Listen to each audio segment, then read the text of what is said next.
Nice. Okay, everyone, welcome to day 3 of the Heal and Evolve Global Summit. I'm so excited for today because we have we already had stunning speakers, but today again, we have 5 amazing speakers coming in from all over the world. So this morning already we have Kylie here from Australia, and then later we will have Rain from Malaysia coming in. She's usually in Toronto, but she's now in Malaysia. And then we also have South Africans coming in, and we have Oyi coming in from the States. So it's really a global day, and I'm very excited to welcome everyone who's listening in or also watching the recording to already see that this is the proof that, you know, we're weaving and we're connecting, and this is basically a community for practitioners, but also for participants who are seeking for different modalities. As we all know as the speakers, and I can probably also speak for Kylie, we have been through so many different teachings and education and trainings and everything that we always seek for what else can we offer and how can we kind of bring something that resonates with people, because everyone is different. And so it's really, I'm excited to have a very wide variety today here in the room. Yeah. Starting with you, Kylie, it's really exciting to have you here. I met you, I don't really remember how many years ago, but I think it was during the pandemic when I did the training. And it was the last training with Safira actually for the spiral, but you were there already. And I was really impressed by you and May when you came in, and you brought so much like in-depth wisdom and knowledge, and it was amazing. And then you took it over and you co-created such a beautiful modality out of it, or such a beautiful training with emotional clearing and the spiral. And now you just recently came up with something new, and I let you speak about it, but I'm really excited to hear it myself from you, the Heart Alchemy.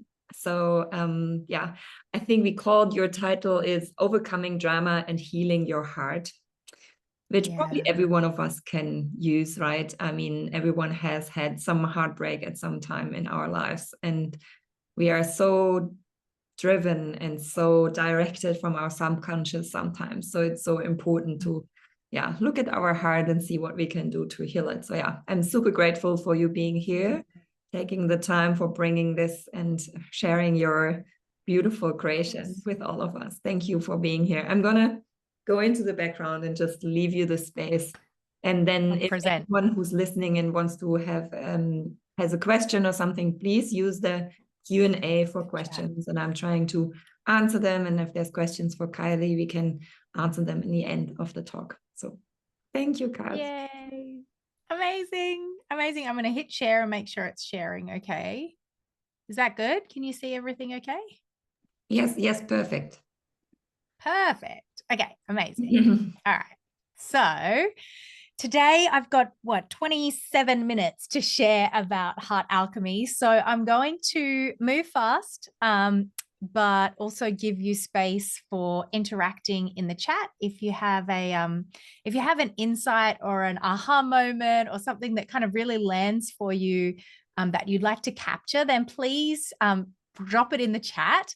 I can keep an eye on that while I'm teaching. And so, today about healing your heart and awakening to your creative power so that you can do and be and have what you want, right?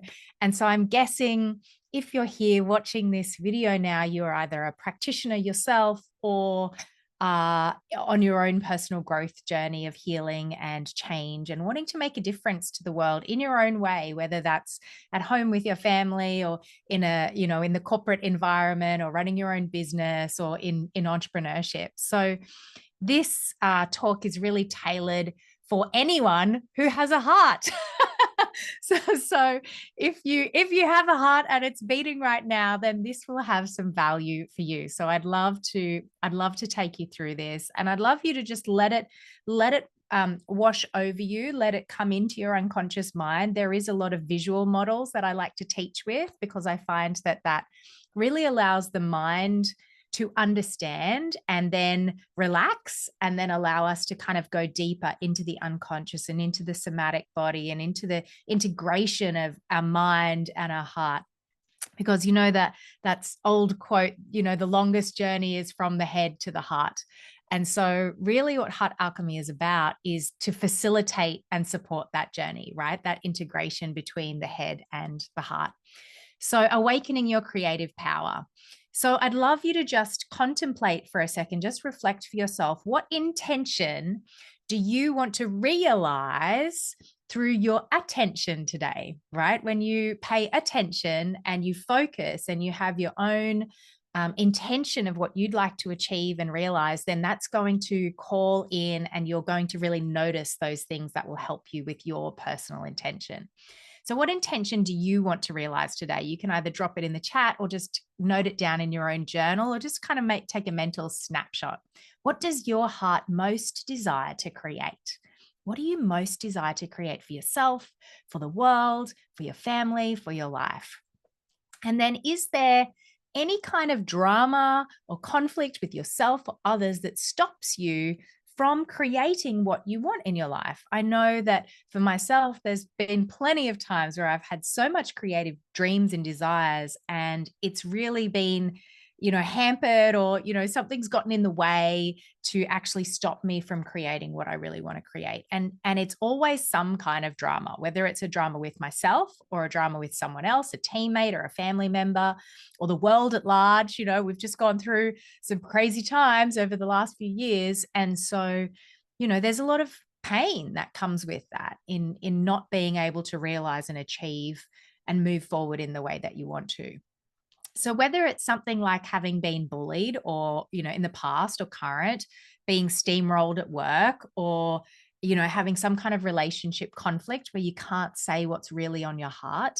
If you're the type of person that loses your temper and you try not to, or you fight with yourself about what to eat and your body shape and size, or, exercising and those types of things, there is actually drama and conflict everywhere in the world.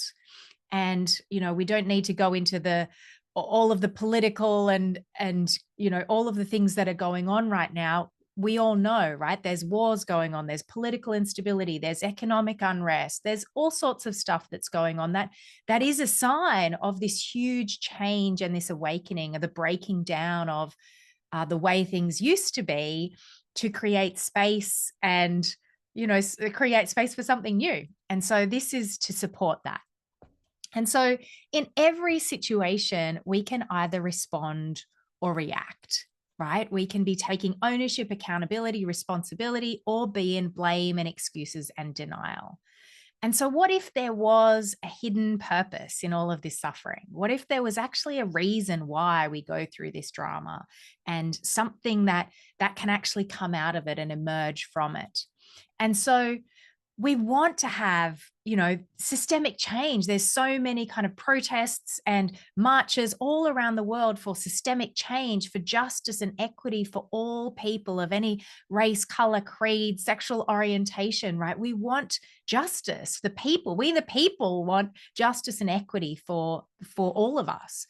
We want the ability to focus on what truly matters, what's meaningful in our heart, and to create and express what is uniquely ours to express, whether it's a business or parenting a child, or your own creations, whether it's art or music or writing a book. We each have something that is unique to ourselves that we want to express. And we would be doing the world a disservice if we don't do it, right? If we don't bring our voice to the world and we die with our song unsung, then the world is a worse place because of that. So this is really about helping us to get out of our own way so that we can do what we came here to do and be who we came here to be, so we can live with love and connection and make that difference. So these are some of the maps that can help you navigate back to your heart and creative power when you get stuck in drama or conflict. So let me just see in the chat, give me a Y if you're happy that you're here and you feel like, oh, this might be something good, right? Drop a Y in the text chat if you are happy to be here and you have something in your heart that you want to create and you want to shift. Oh, participants cannot write in the chat. No worries. All good. Okay. I'll just feel your vibes then. So we can use these models as a lens to help us navigate back to our center and back to our heart. So if you're feeling you want to create something, You want to create something, but you've got some kind of invisible handbrake, some kind of unconscious block inside that's blocking you. They're usually some kind of unconscious fear or safety guard, right? And so when we're in this kind of power or force type of scenario, we can either be moving forward or stuck. And that's not to say, it's not to say that these kind of systemic issues or obstacles don't exist. Of course they do. Of course they do. And we want to be as empowered as we can to navigate those with our life. And so what I really love nerding out on is finding these models and then seeing how they interrelate with each other and how we can have new nuances from these different bodies of work. And so we have this above the line, below the line, power versus force from David Hawkins. We have the levels of consciousness and the different states that we can be in. And some of you might be familiar with some of these already. And so that tipping point is really the tipping point of courage. And core, the word core, some of you might know, the Europeans, the core being the heart, right? The courage that comes from the heart. And so when we're in this reactive focus, it creates this state of powerlessness and fear. When you see yourself as a victim of the outside circumstances or the world around us.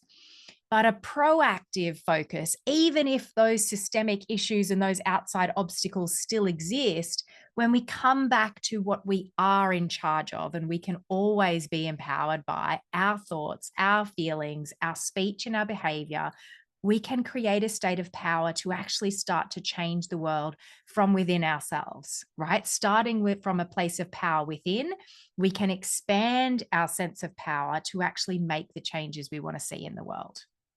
And so courage is the key.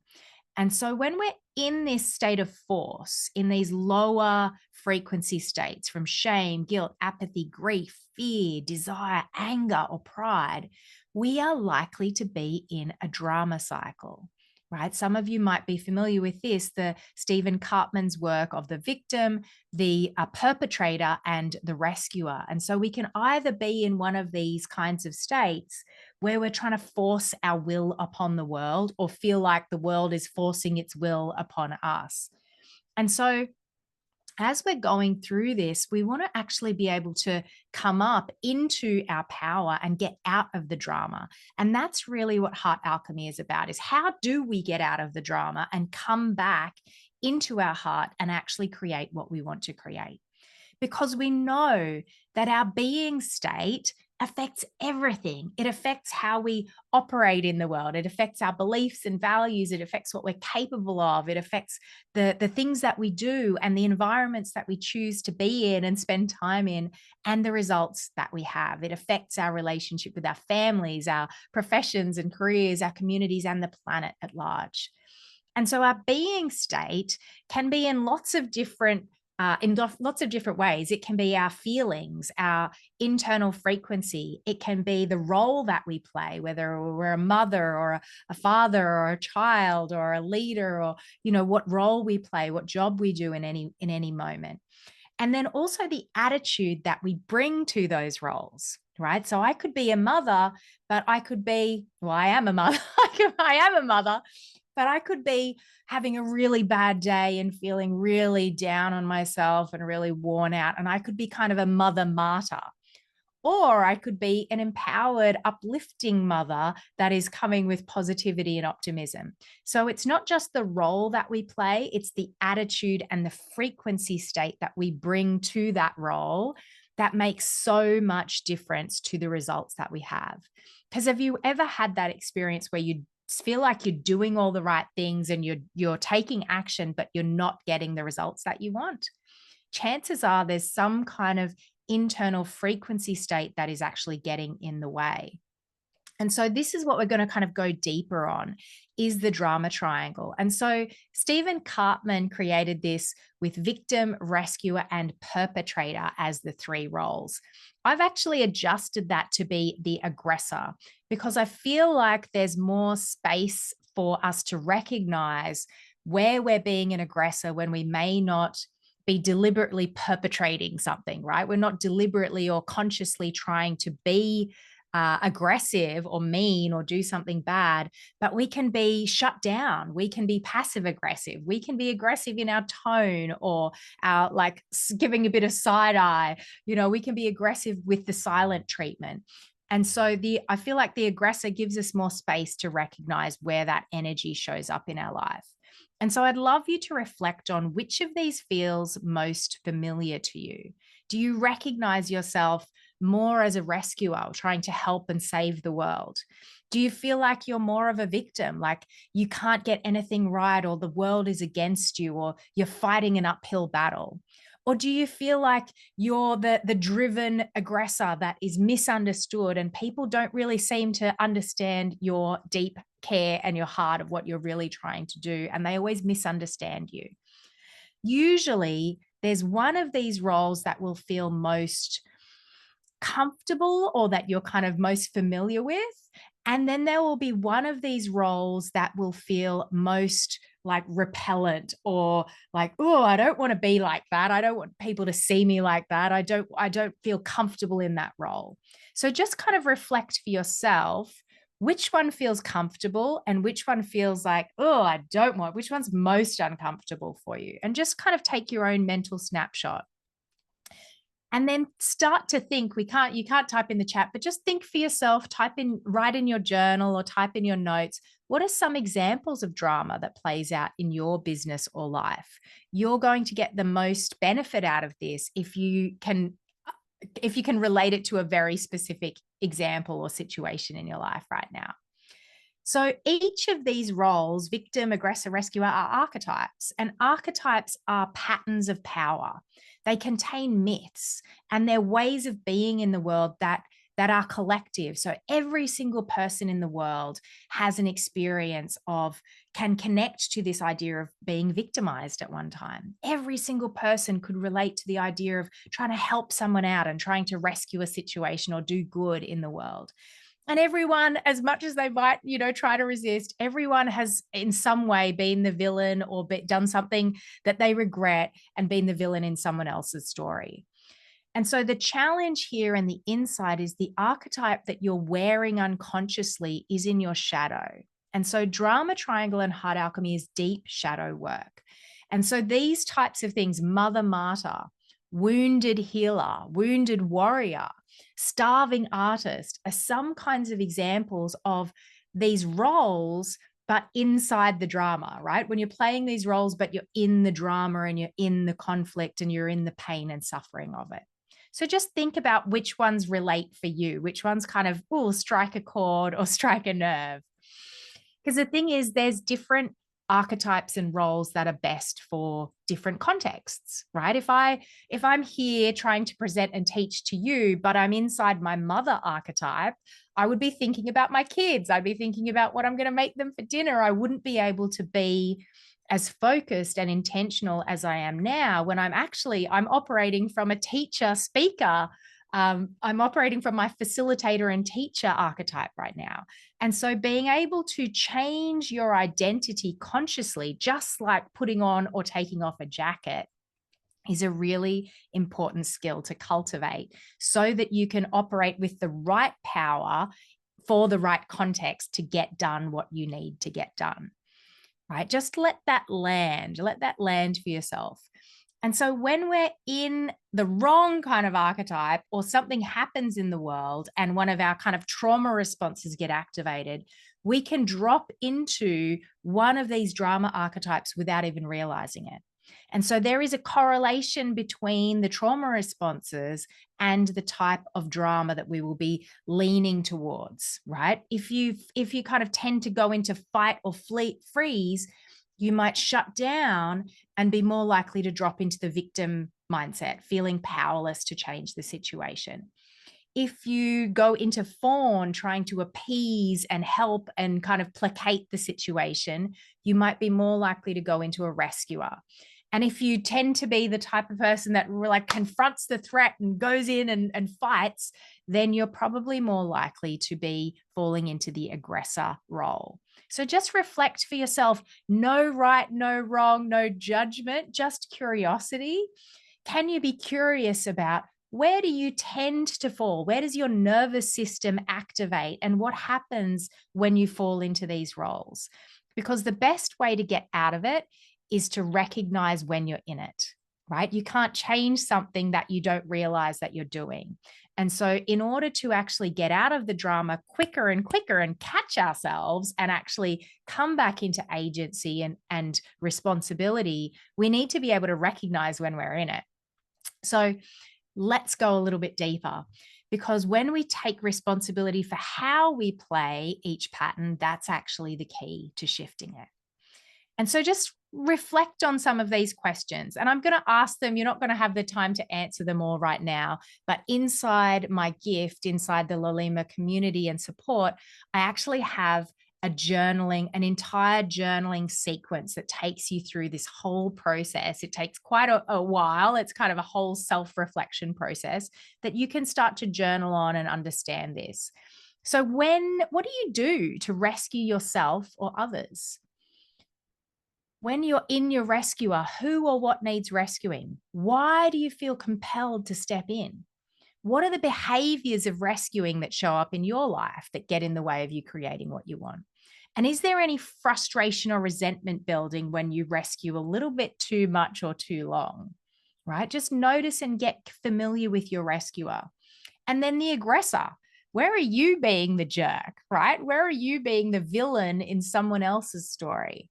What are you actually trying to achieve? The aggressor often feels really misunderstood, right? They're just trying to make a difference. They're just trying to take action and get something done. And people always misunderstand them. And so where are you feeling misunderstood or frustrated? What part of you feels guarded or shut down?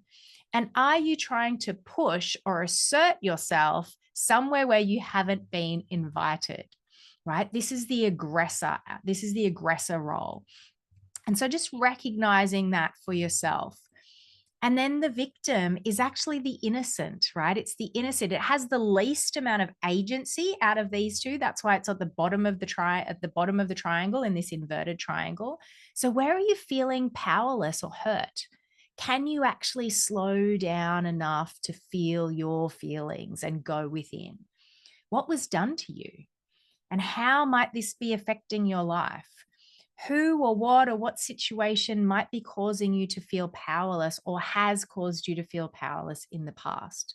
And how do you feel about these situations? We know that a big part of healing is actually recognizing and becoming conscious of the emotions and the pain that is actually in the body, starting to become aware of it and moving it through. And so this is the first part, right? Just the pretty standard drama triangle. And so when we think of these, if each of these archetypes was the leg of a table, which one makes it most wobbly for you? Which one is kind of overdeveloped and which one is underdeveloped?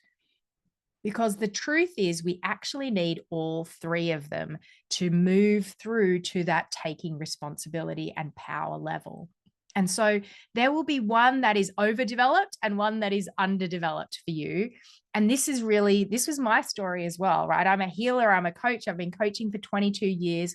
I definitely found myself relating more to the rescuer and needing to be able to learn how to set boundaries, how to enforce standards, how to be more direct and more literal in my asking for help, or trying to support my team to actually support me with clear delegation. So if that's happening for you, because maybe if you're here, you might relate to that as well, the idea of trying to help everybody and maybe feeling a bit stressed that nobody seems to help you as much as you help them. So if that relates, then the gift here is actually strengthening your aggressor. As wild as it seems, it's actually strengthening the part of you that can be direct and forceful and drive a result forward. So what I discovered with the heart alchemy is that these are actually different qualities of the heart. The rescuer is the bleeding heart. The victim is the broken-hearted that's been wounded in some way. And the aggressor is the guarded heart that is shut down and guarded up to protect the heart that has been hurt. And so when we think of it more as different qualities of the heart, we can actually start to see, there is a place somewhere where I might be able to find peace. Because when we're in the drama, no matter what role you're not in peace. There is internal or external suffering, conflict, friction, pain. It's not fun. Whether it's a big drama or a little drama, it's preventing you from feeling peace. And we actually need all three qualities of the heart to be balanced to find that peace within and to be able to move forward with peace as well. So when we're in the drama, we swing. How do we find our way back to peace? How do we get out of this like aggressor, rescuer? Because we actually play all three roles. If you're in the drama and you go, oh, I'm always the rescuer. Well, I hate to break it to you, but you're also being the victim and the aggressor, maybe just in different amounts, right? You might be 60% rescuer and 20% victim and 20% aggressor. So it might be in different amounts, but when you're in the drama, you actually play all the roles and you switch between them with yourself or with others. So how do we find our way back to the center and actually balance the pendulum? Well, this is really the development that I started making about 10 years ago when I started teaching this, is seeing the connection between the rescuer and the aggressor as a pendulum of empathy and care, caring too much about others and then not enough about others, caring too much, not enough, too much, not enough. And then if we look between the victim and the rescuer and the rescuer is a line of responsibility and ownership. We can either take too much responsibility as the rescuer or not enough, or have our responsibility has been taken from us as the victim. And then on the other side, assertiveness and confidence between the aggressor and the victim, right? The victim has not enough assertiveness and confidence, and the aggressor has too much assertiveness and confidence and is steamrolling or bullying over others. So just take a little minute to let that sink in. And notice where you're in the pendulums, where you care too much and then get stuck and be like, stuff it. I've got to find I don't want to do anything for anybody because I've done too much, and you feel like a martyr. And so we actually want to find that Goldilocks balance, right? Not too much, not too little, not too hot, not too cold. We want to take responsibility for ourselves, but not so much that we're doing everything for everyone. We want to care for others, but not so much that it prevents us from caring for ourselves. We want to be assertive and confident with our opinions and our voice, but also make space for other people to have their voice as well. And so when we can find this balancing point of coming back into the center, we can find peace and we can navigate our way back to peace no matter what the drama is. And so there's this simple little kind of journaling activity you can do of what does too much or too little empathy look like? And what does balance look like? What does too much or too little assertiveness look like in this context? And then what would balance look like? When we find the extremes, then it becomes much easier to find that center point in the middle.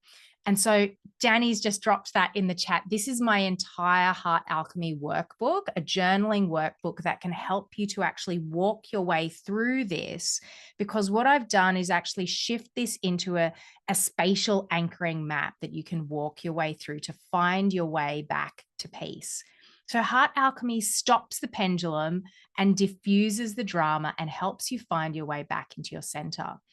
Then when you do that, right? Then when you do that, you can find compassion and courage and actually step forward in the world, creating from a sense of power rather than powerlessness, right? I know I'm going to wrap up really quickly. So I want you to, if you feel kind of activated by this, I'll show you a few more of like where this model goes.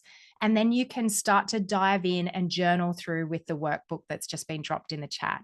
So Heart Alchemy really shrinks that drama down and allows you to make space for your creative power, right? When we start to shrink the drama, then we make space for our own inner leadership and we take responsibility of recognizing, hey, I'm the co-creator of this situation.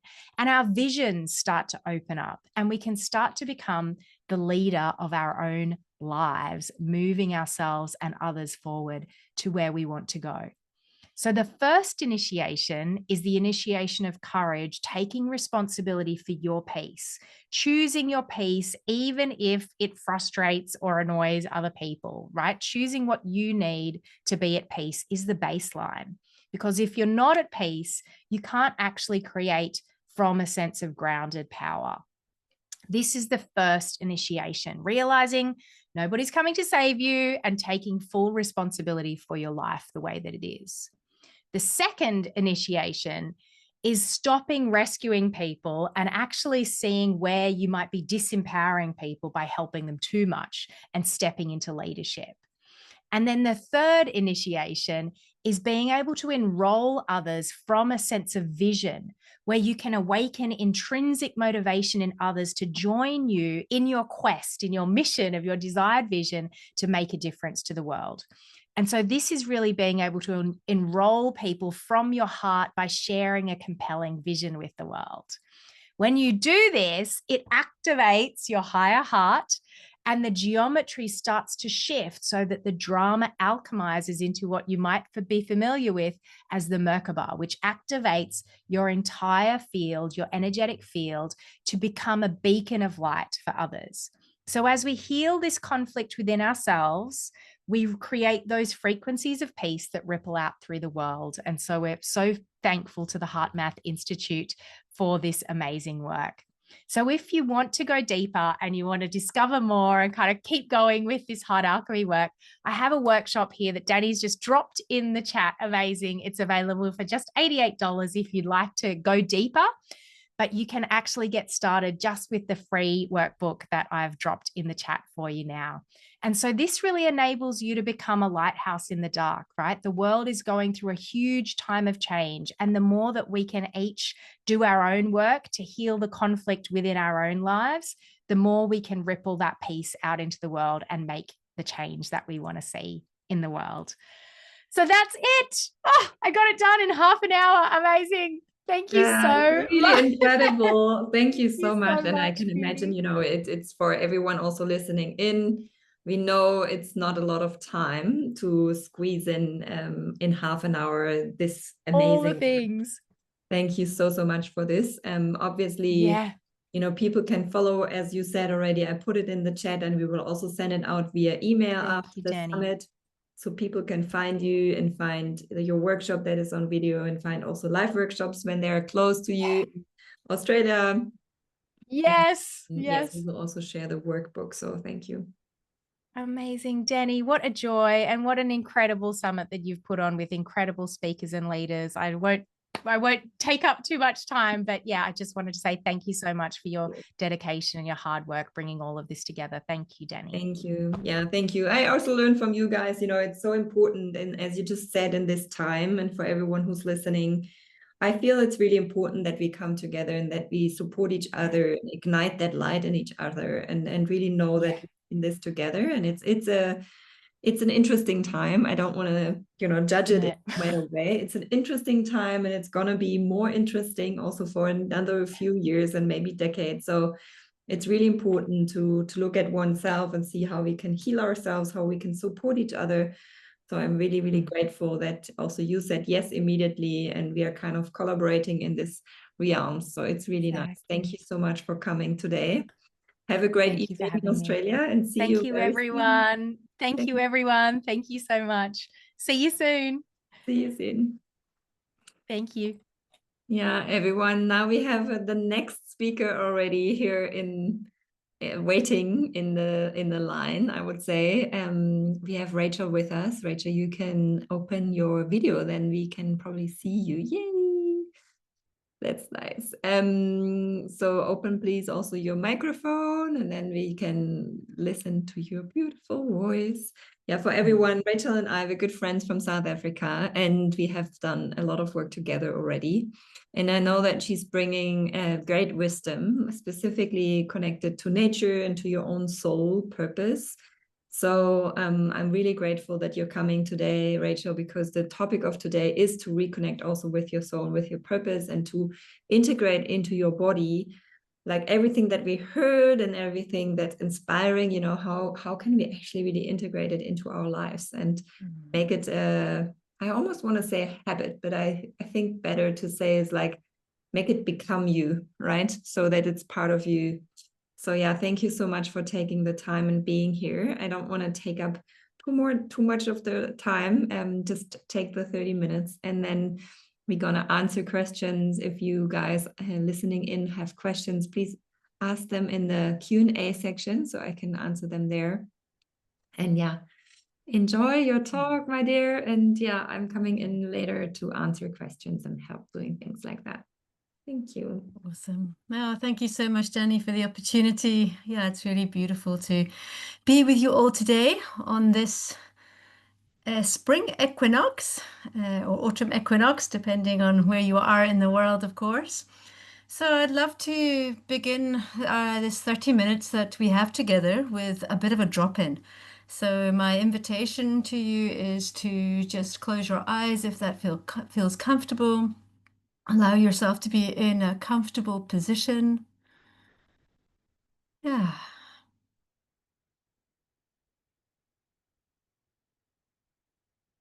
And just notice your breathing without trying to change it.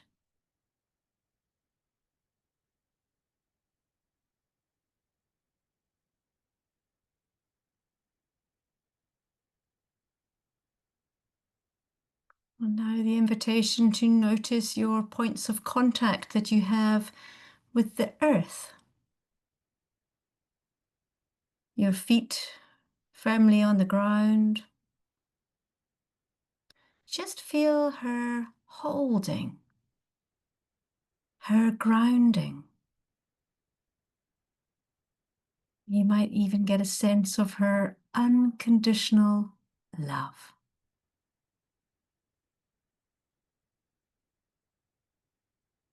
So now my invitation to imagine there was a string that was pulling you from the soles of your feet down into the core of this earth. Reminding you that you are not separate. Reminding you of this deep connection. You in earth, on earth.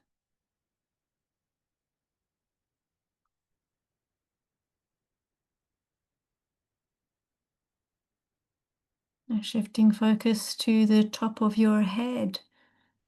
And this invitation to imagine there was a string that was pulling you from the top of your head upwards towards spirit, the mystery, all that is.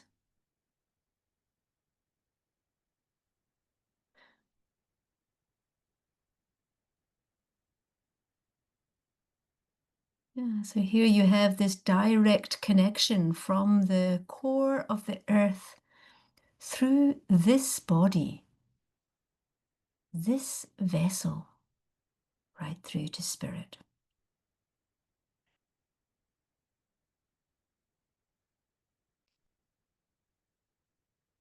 And lastly, shifting your attention one more time and placing it on your heart. This heart that brought you here.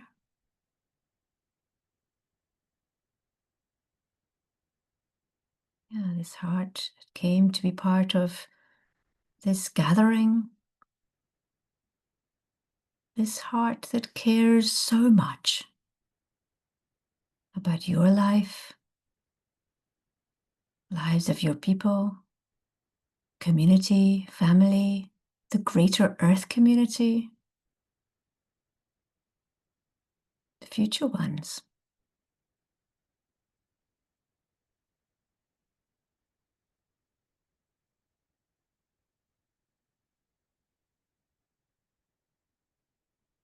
And finally, just dropping in a question. And the invitation is to allow the thinking mind to be in the background and to tune in to what wants to arise through sensations, feelings, images, or words.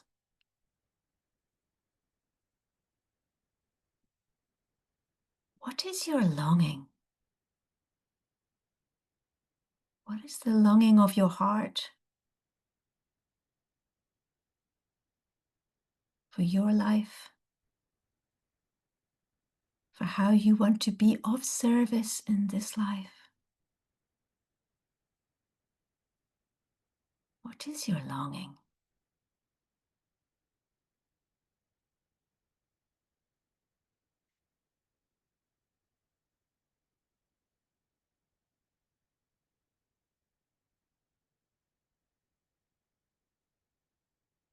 So just allowing whatever it is that wants to emerge to be there without judgment or trying to analyze or make sense.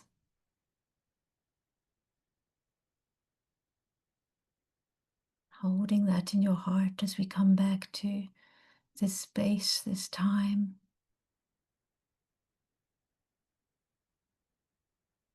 Yeah, this longing in your heart. And when you're ready, you can open your eyes.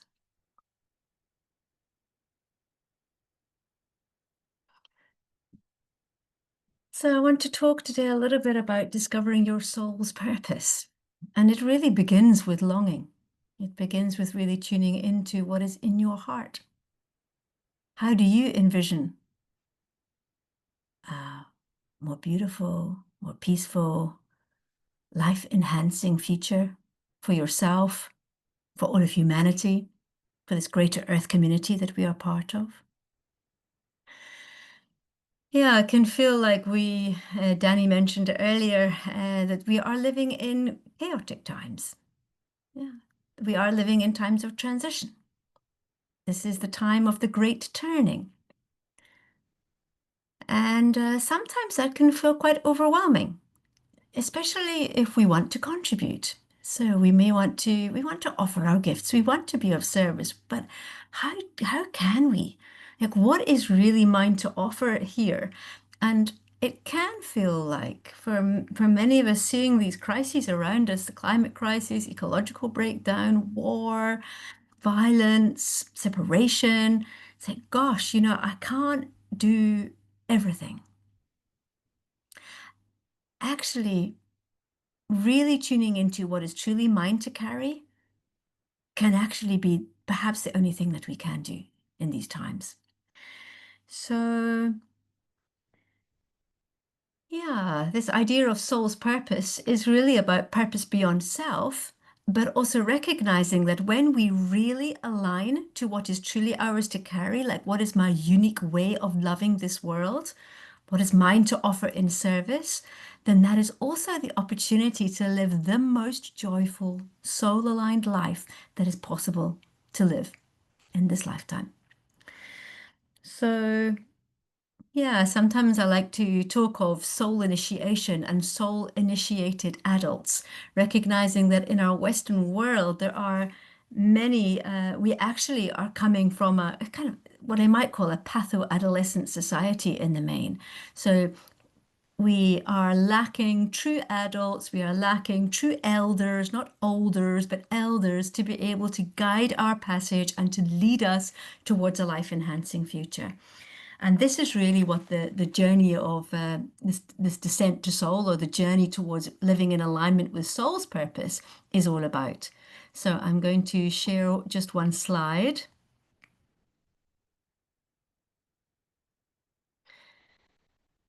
Yeah, so this is the 5 phases of the descent to soul. So I'm just going to speak into these pieces.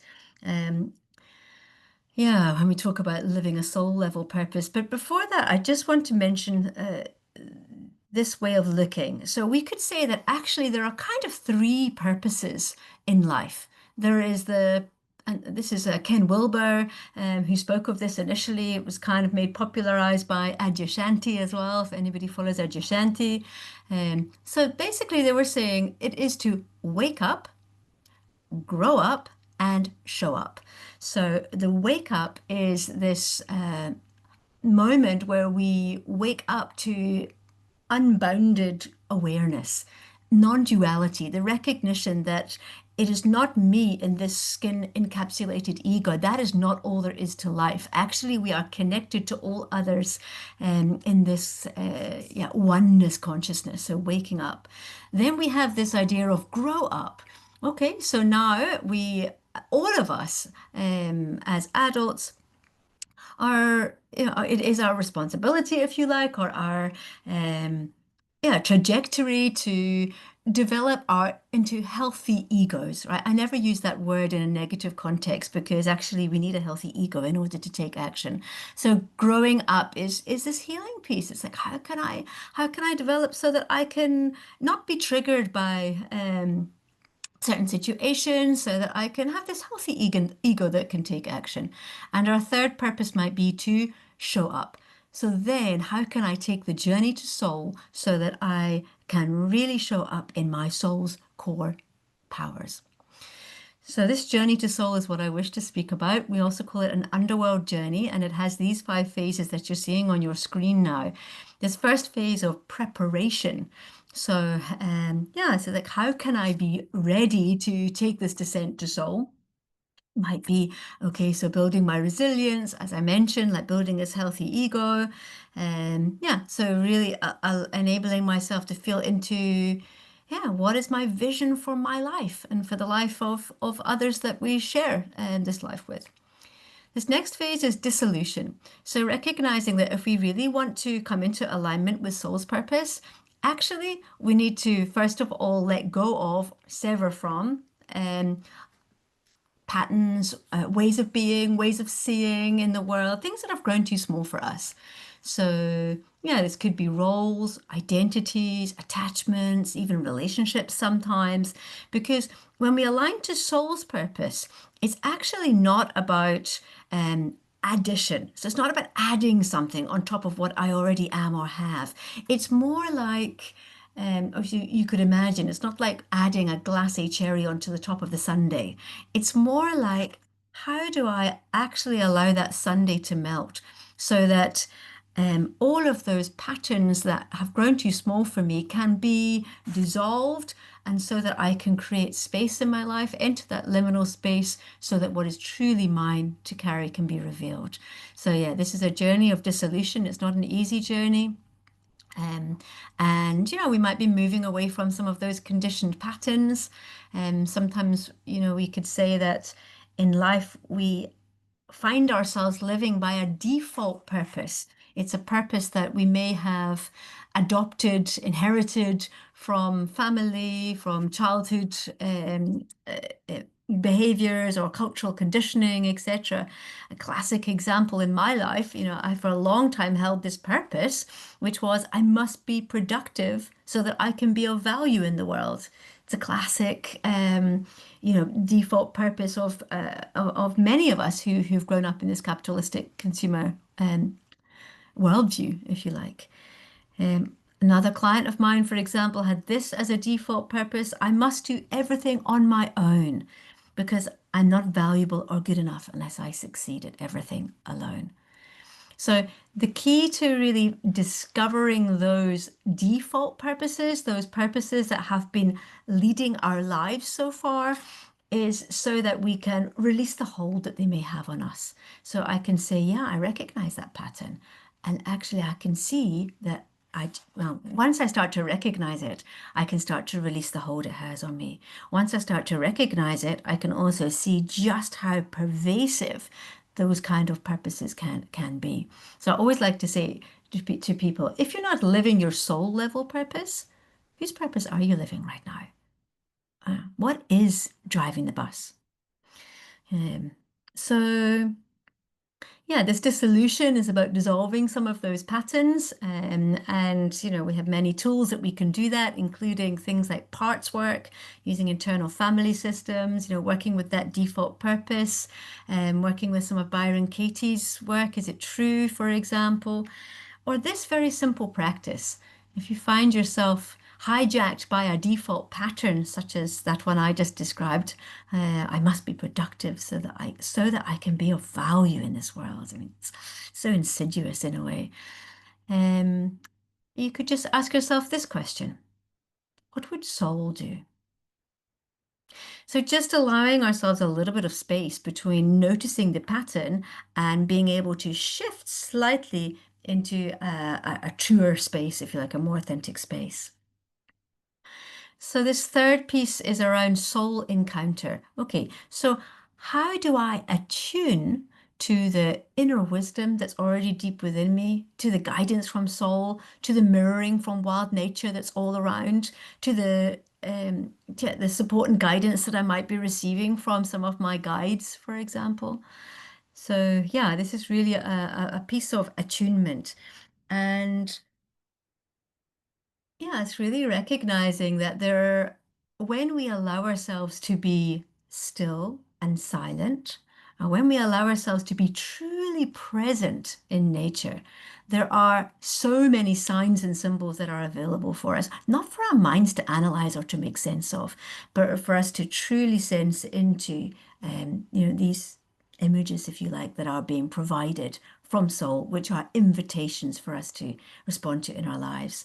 May also come through dreams, through meditations, through imaginal journeys, etc.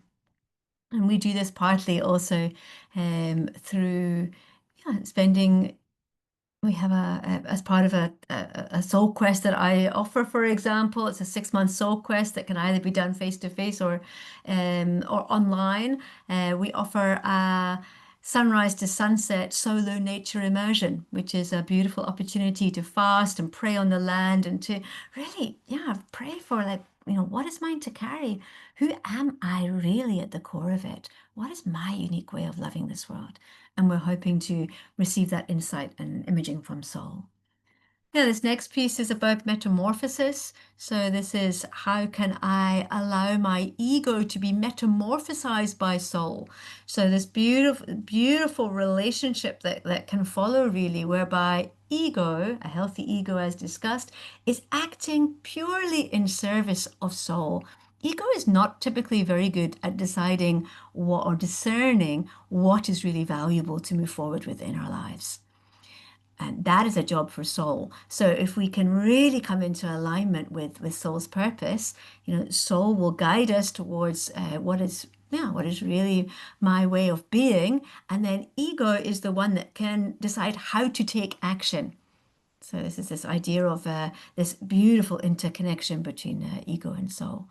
And then this final piece, which is about enactment. So how can I then bring what I've discovered about myself out into the world and everything that I do?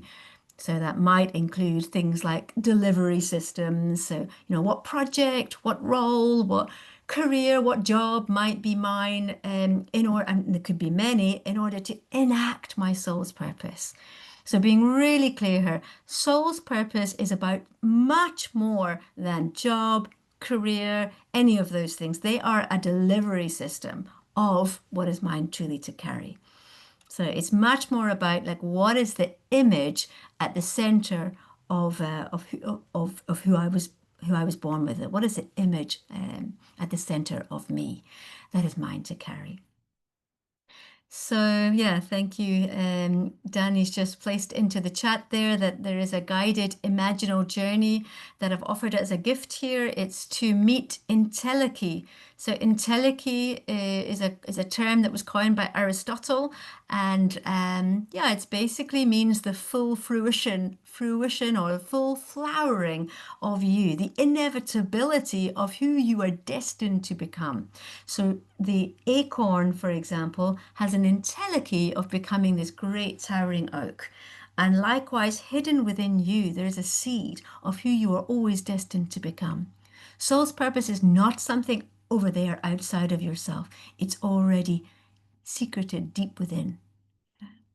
So yes, that please do, if you feel drawn towards it, please do take that journey. It's just over 20 minutes. It's an imaginal journey that will, it's one of our soul encounter practices that helps to really tune into to the wisdom and to the messaging from soul.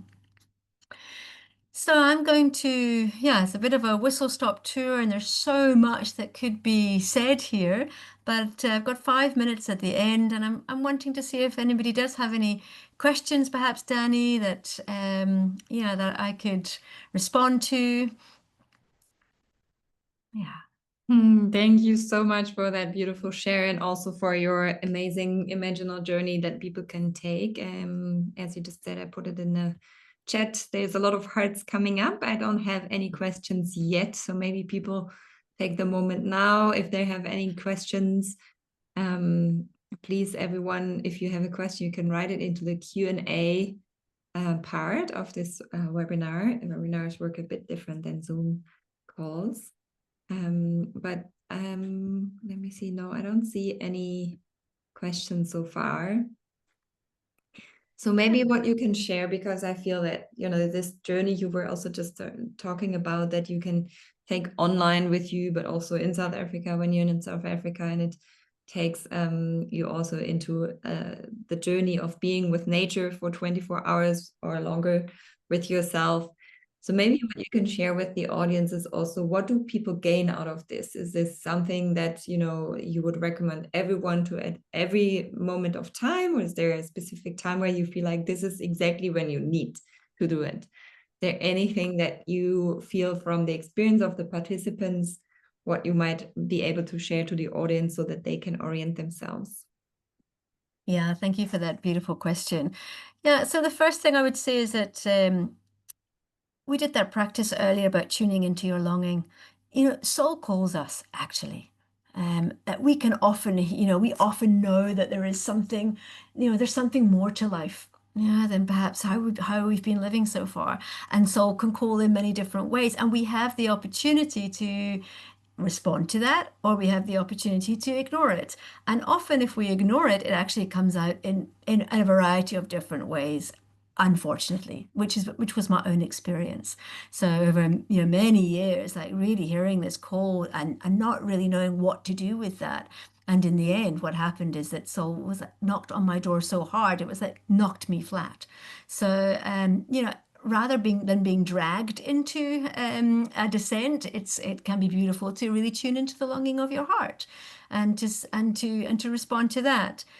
And at the same time, I would say that we do have to have a level of preparedness. So if you are, if you have unresolved trauma, if you are in current addiction, then this journey is not for you, actually, because we are deliberately destabilizing, right? We are deliberately moving through this process of dissolution, which means that I actually have to look at everything in my life, and allow some of those kind of stories and things that have kept me going so far to dissolve. So it's not that those things might not come back to us, but yeah, it can be quite a destabilizing process. Yeah. And then what I might say is that, yeah, if you're in South Africa, I do a 6-month journey. It's beginning in January, actually. It's called the True Nature Soul Quest.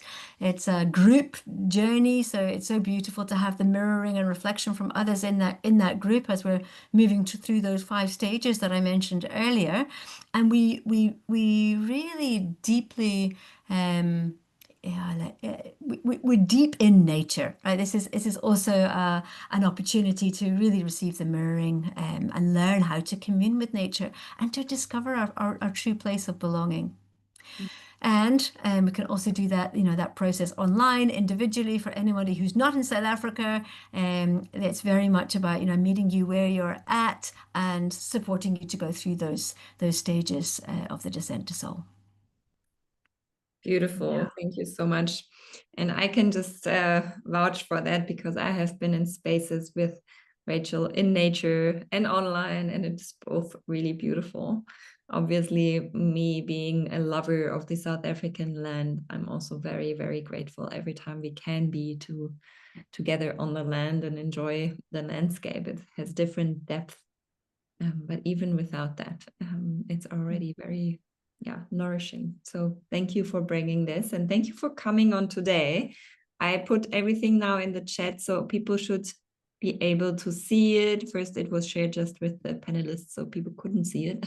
Now I shared everything again in the chat, so everyone should be able to see it and follow you and your website, and also find the programs there. I know that Rachael has on her website, she has a section where you can see all the different offerings she has. So please find it, and also the download link for the beautiful journey. Thank you so much. Is there anything else you want to share, Rachael? No, just to say thank you so much for the invitation to be with you today. And yeah, it just feels like these are potent times. So yeah, I'm really grateful for all of us who are showing up to really offer what we know is within our hearts towards this transition moment. So deep gratitude. Thank you for being here, and have a lovely day, and looking forward to seeing you very soon again down there. Thank you. Bye, everyone. Yeah, everyone, these are examples of offerings, of sharings, of modalities, of practices. We're gonna practice more in the Lalima community. We will have speakers like Rachael and Kylie, and also Rain, who's coming up next to join and put all of their practices together, because we feel that, for every one of us, there's something that is dear to our heart. So some of us are really the nature lovers or want to be outside and want to connect to nature. Some of us are more mind-oriented people and need to have something to understand in our minds. And some of us are loving to connect to spirit. And that's also why Ryan is here, because I know we are sisters in heart by that we have our big connection to spirit, and we are feeling guided and inspired, I would say, almost every day through everything that we're doing. And I'm really grateful. I met Rain many, many years ago online. In fact, we have never really saw each other in person, but we know each other, I think it's now almost 6-7 years or something, or 5-6 years online. So we spent a lot of time online together in different projects, and we even did trainings together for group people. So yeah, I'm really, really grateful to have you here today, Rain. And I know that you're calling in from Malaysia, so I hope you have a really good time there. You landed well and everything's fine for your training. And I'm really grateful you're taking the time to come here in person and share your wisdom with us. Welcome. Thank you. Thanks, Danny. Hi, everybody. Yeah, I am in Malaysia. Actually, it's heavy rain right now, so I hope the internet will be okay. Yes. That's not my concern. Yeah, I've landed well. I've been here almost a week now, so my time is almost adjusted. And thank you for having me, at the summit. Very, very much happy to have you. So I'm gonna leave you the stage, and you can use it when you're ready. I'm gonna come back, and if people have questions, then I will have answer them, because they can write it in the Q&A, and then we'll see what we can do. But yeah, the floor is yours, and thank you again for being here. Thank you. Thanks, Danny. Okay, well, welcome everybody. Let's just take a moment to arrive. If you like, I need this moment too. So please place your hand on your heart and your other hand on your belly, and just notice your breath. And inhale gently, exhale softly. And just if you want to sigh, you may sigh, and allow your body to just relax into your chair. And your body isn't something to escape. It's the home of your spirit. Yeah. And your heart isn't just an organ. It's where your wisdom and love meet. Okay. Wow, I needed that myself, just so that I can arrive fully with you. And so today my talk is about heart of wisdom, path of love. The word heart and wisdom is very dear to me. And of course, the word love itself. And today I know from Danny, the theme for today, specifically at the summit, is about embodiment and integration, right? And so my focus will be a lot around that. And when we talk about integration, I think it's important for us to understand when integration means our spirit do not leave, the world behind, right? So I've seen this a lot, that people get disconnected with their spirit and they focus a lot on the physical world. And also the other way around, where, we abandoned the physical world in order to specifically connect with our spirit, right? Basically, through avoiding, numbing, or bypassing. Yeah. It is important that, while we are here, is to learn to live in both, meaning to be fully present here and to be fully connected to our higher self, right? Your spirit as well. And that's why, to me, integration requires both wisdom and love. Yeah. So to me, wisdom is our compass. It's guiding us through right action and making right choices. Yes. So having the wisdom to discern, and I'll talk a little bit more about it later. And then love is the path, right? Because true love is how we express, our life here. Yeah, expressing it through kindness, through understanding, to creating safe space, and through compassion.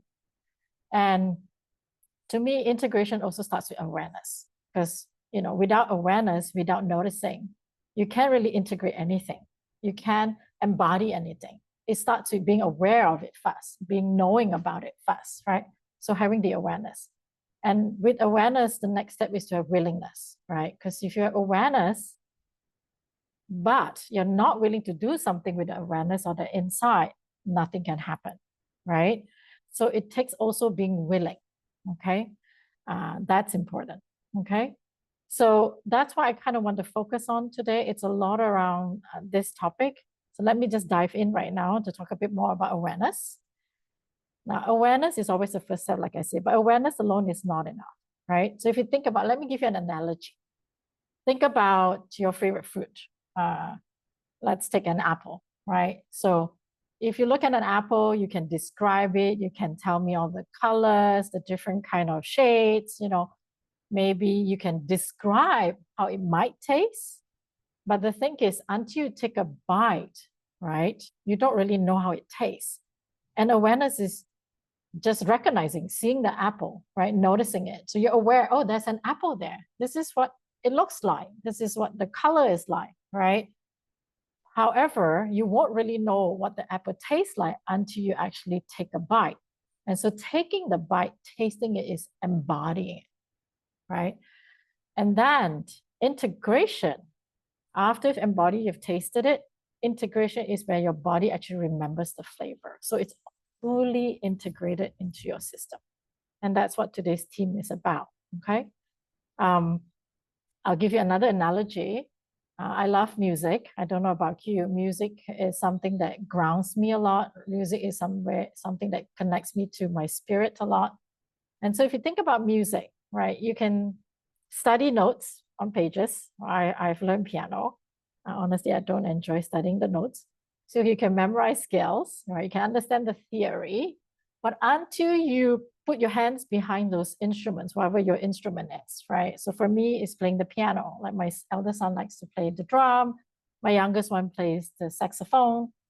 So until you play, you only understand, what this feels like. And then you will actually understand what the rhythm is like, what the sound is like, right? So until you play it. So same thing, like I said earlier, awareness is just reading those notes, looking at the instrument from afar. You're aware that this is available. Embodiment is you're touching those instruments. Integration is when you play it, that the music is flowing through you. It becomes part of who you are, that it's integrated, right? The instrument so wow, it just flows, the rhythm just comes, your finger just move, right? So that's integration, okay? So it's important, to really understand what integration is, right? And what the steps are before we can even talk about what integration is today. And that's my intention.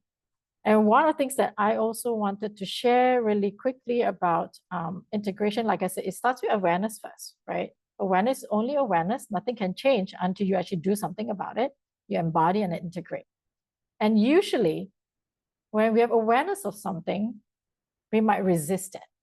So what I mean by that is, maybe you're aware it's better, you got to be more kind to yourself, right? Or that there's something in your life you want to change, like you're aware, okay, if you change, it's going to be better for you, yeah?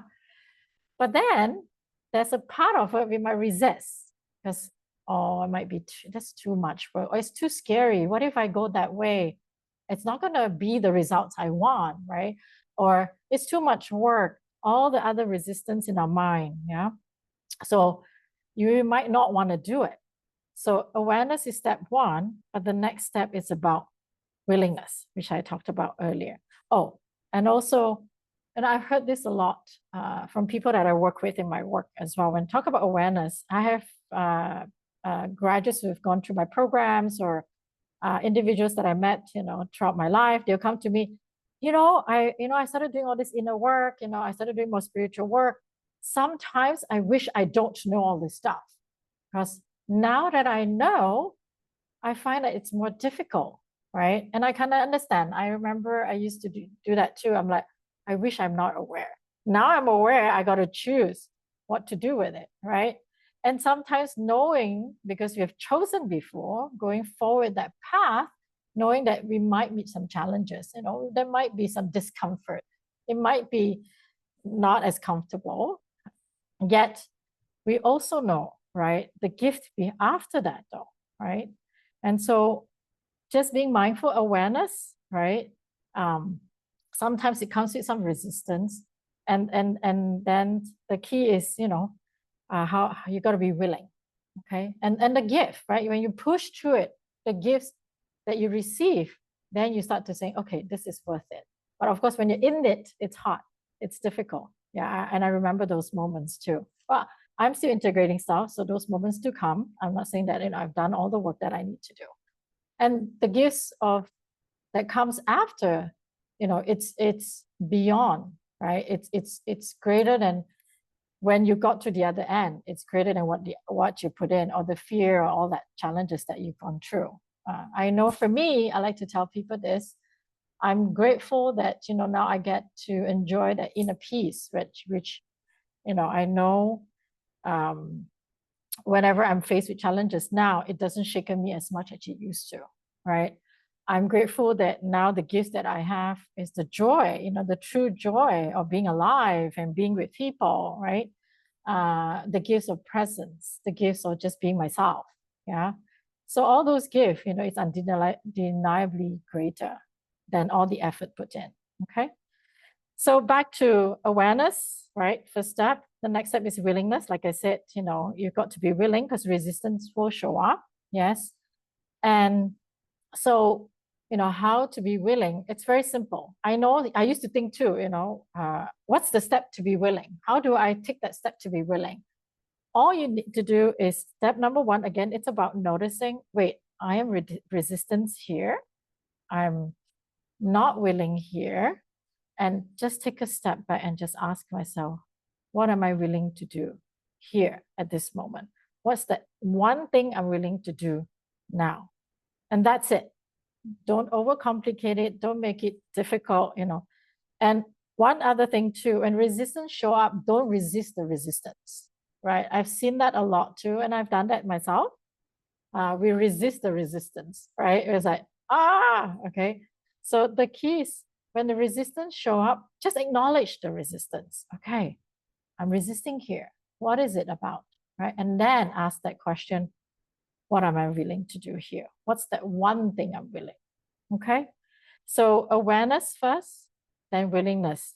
Then you can step into the embodiment integration process.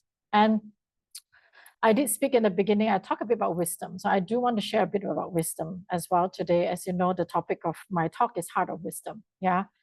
Because wisdom is our compass.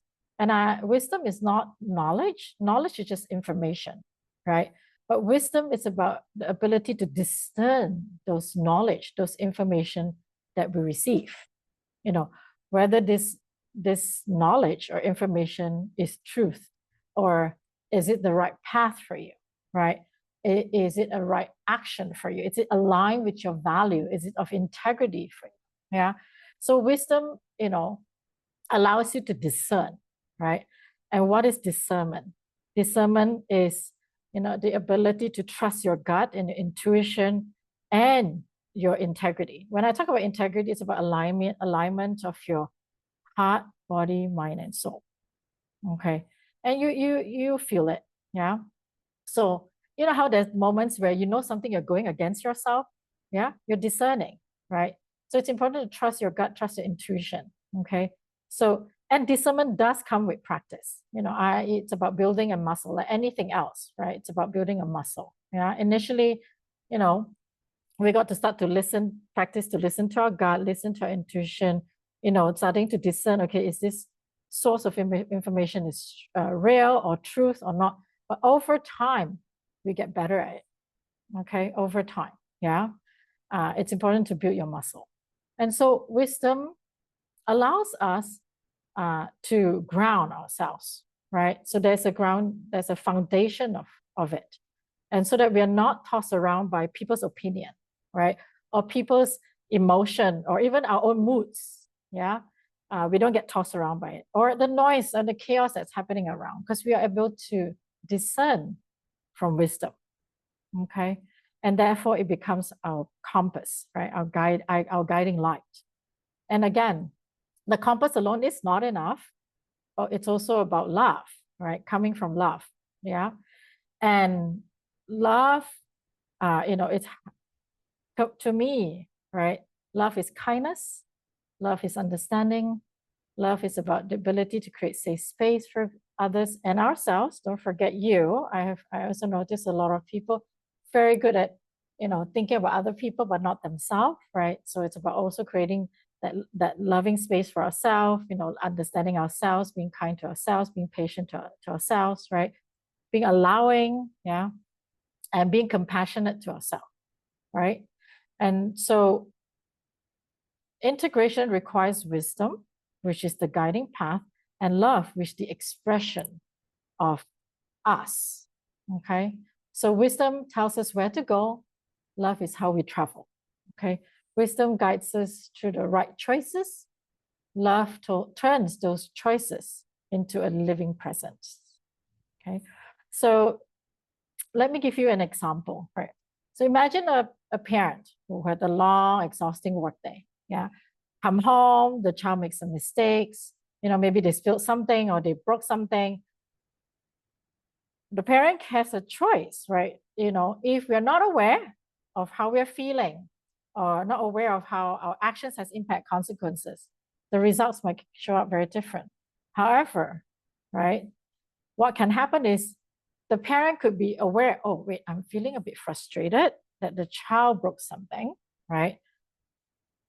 Take a moment to be willing to soften that reaction. That's the willingness that come in. Then wisdom discerns, right? Okay, it's not the end of the world. It's, a glass is just broke. That's okay. This is a moment to teach, right? That's discernment. And then love steps in.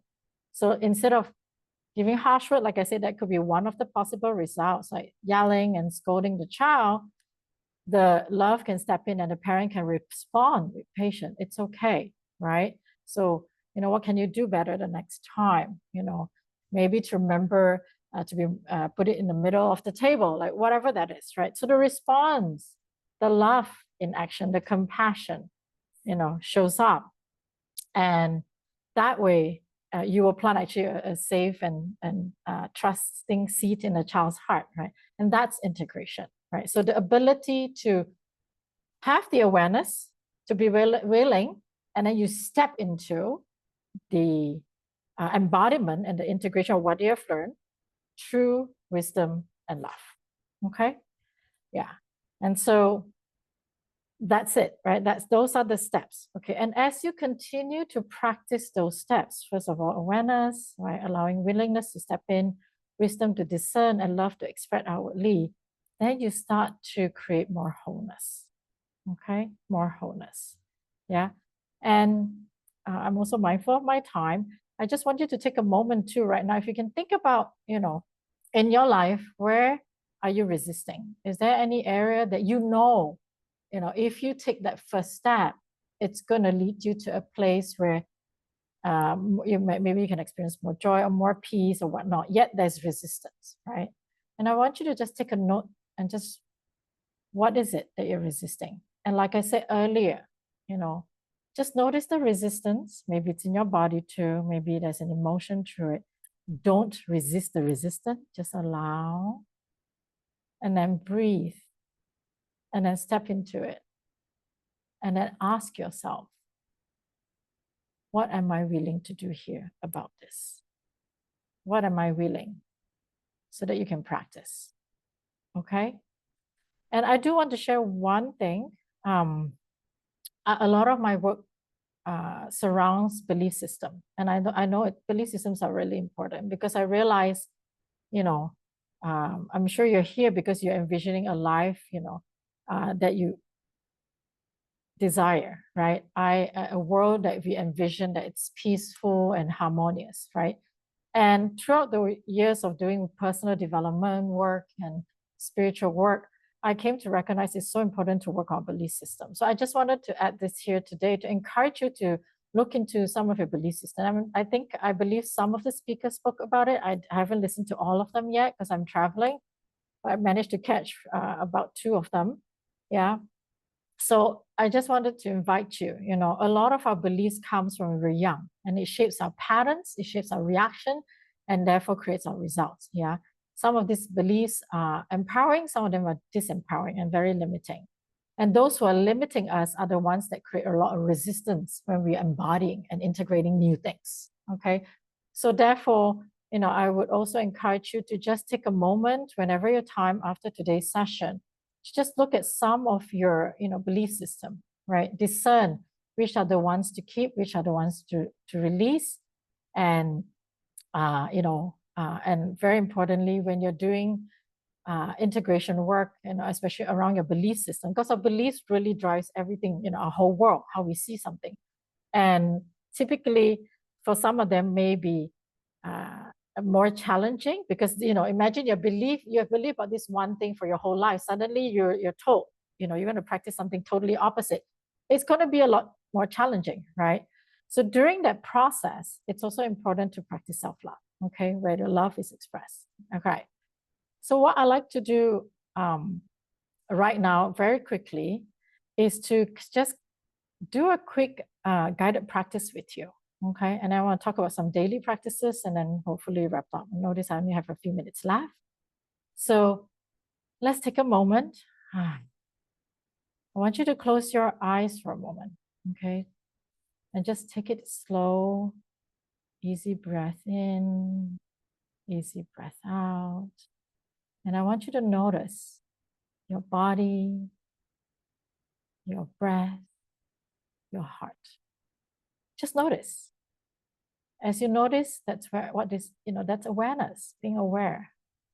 And as you're aware, awareness is the doorway. Next thing, I want you to be aware of if there's any resistance lingering. Like I talk about, maybe your body feels tense, maybe you're like, I don't want to be here. Just take this moment to step into and just whisper to yourself and say, I'm willing to stay present here right now. And then I want you to take a moment, just a simple insight that you've learned through the summit this week. What have you learned the last 2 days, or even the speakers before me? Maybe you've gained a discovery, an insight, and awareness, right? Or it could be something happened this week in your life, or something you've read. Trust wherever it comes, just this one thing. And right now, I want you to just visualize this insight, this awareness. It's a small seed resting in your hand. Feel its potential. And gently, I want you to place that seed in your heart. And with each inhale, you give it light. And with each exhale, you see it root deeper. And as you breathe in, see it growing, sprouting, guided by wisdom, expressed through love. And now you see this tree growing, and it's bearing fruit. And what is this fruit about? What did you notice? What's that insight? What's that awareness? Is it, you need more courage? More, like I say, compassion for yourself, maybe more patient, being less judgmental, more self-love. See that fruit growing inside of you.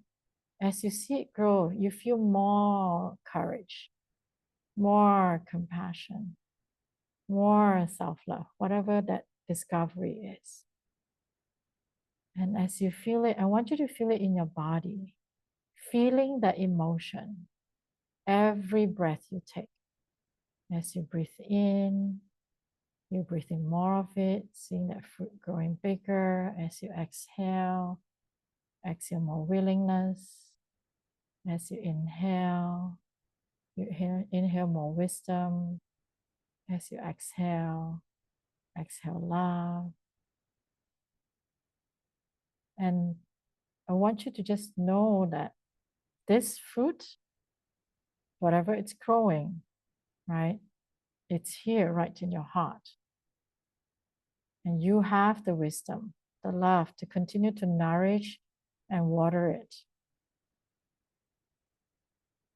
And I want you after today, continue to see this fruit continue to grow. Keep watering it with like even a simple activity like that. Just do this simple guided practice for yourself. You're already embodying, integrating.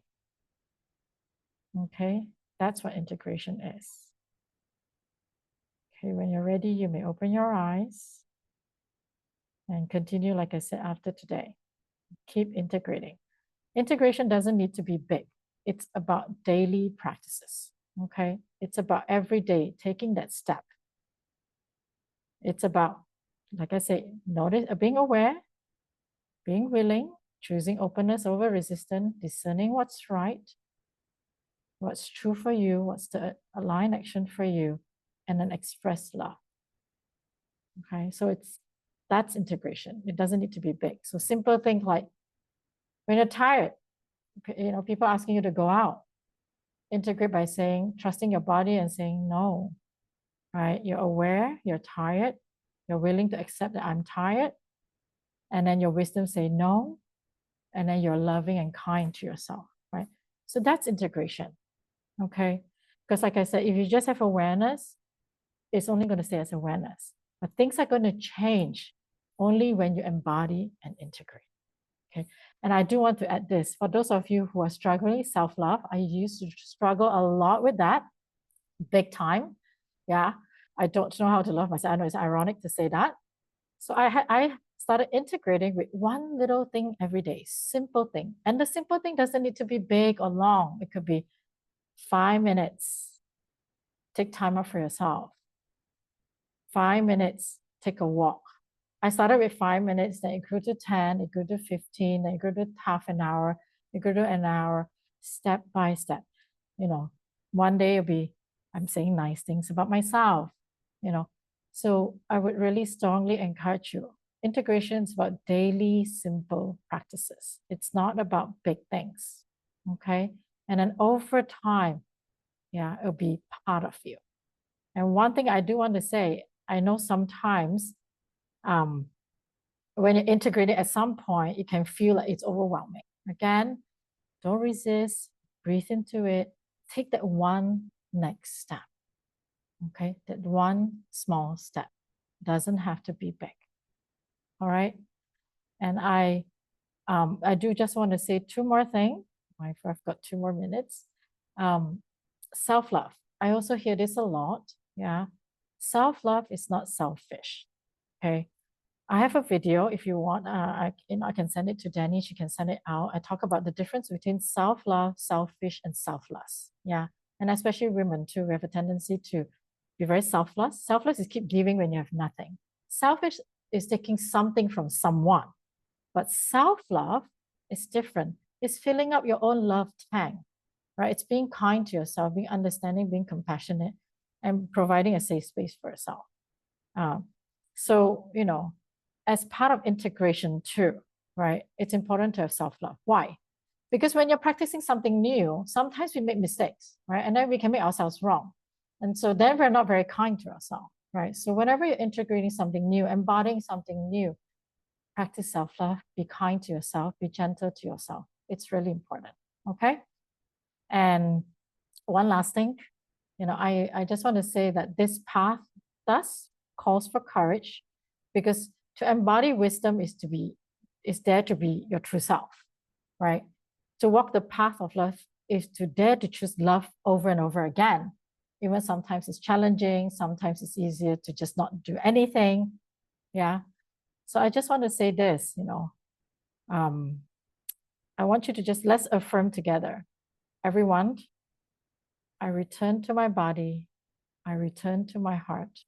I return to awareness. I return to willingness. I return to wisdom, and I return to love. So may your awareness keep you awake. May your willingness keeps you open. May your wisdom keeps you steady. and may your love keep you connected.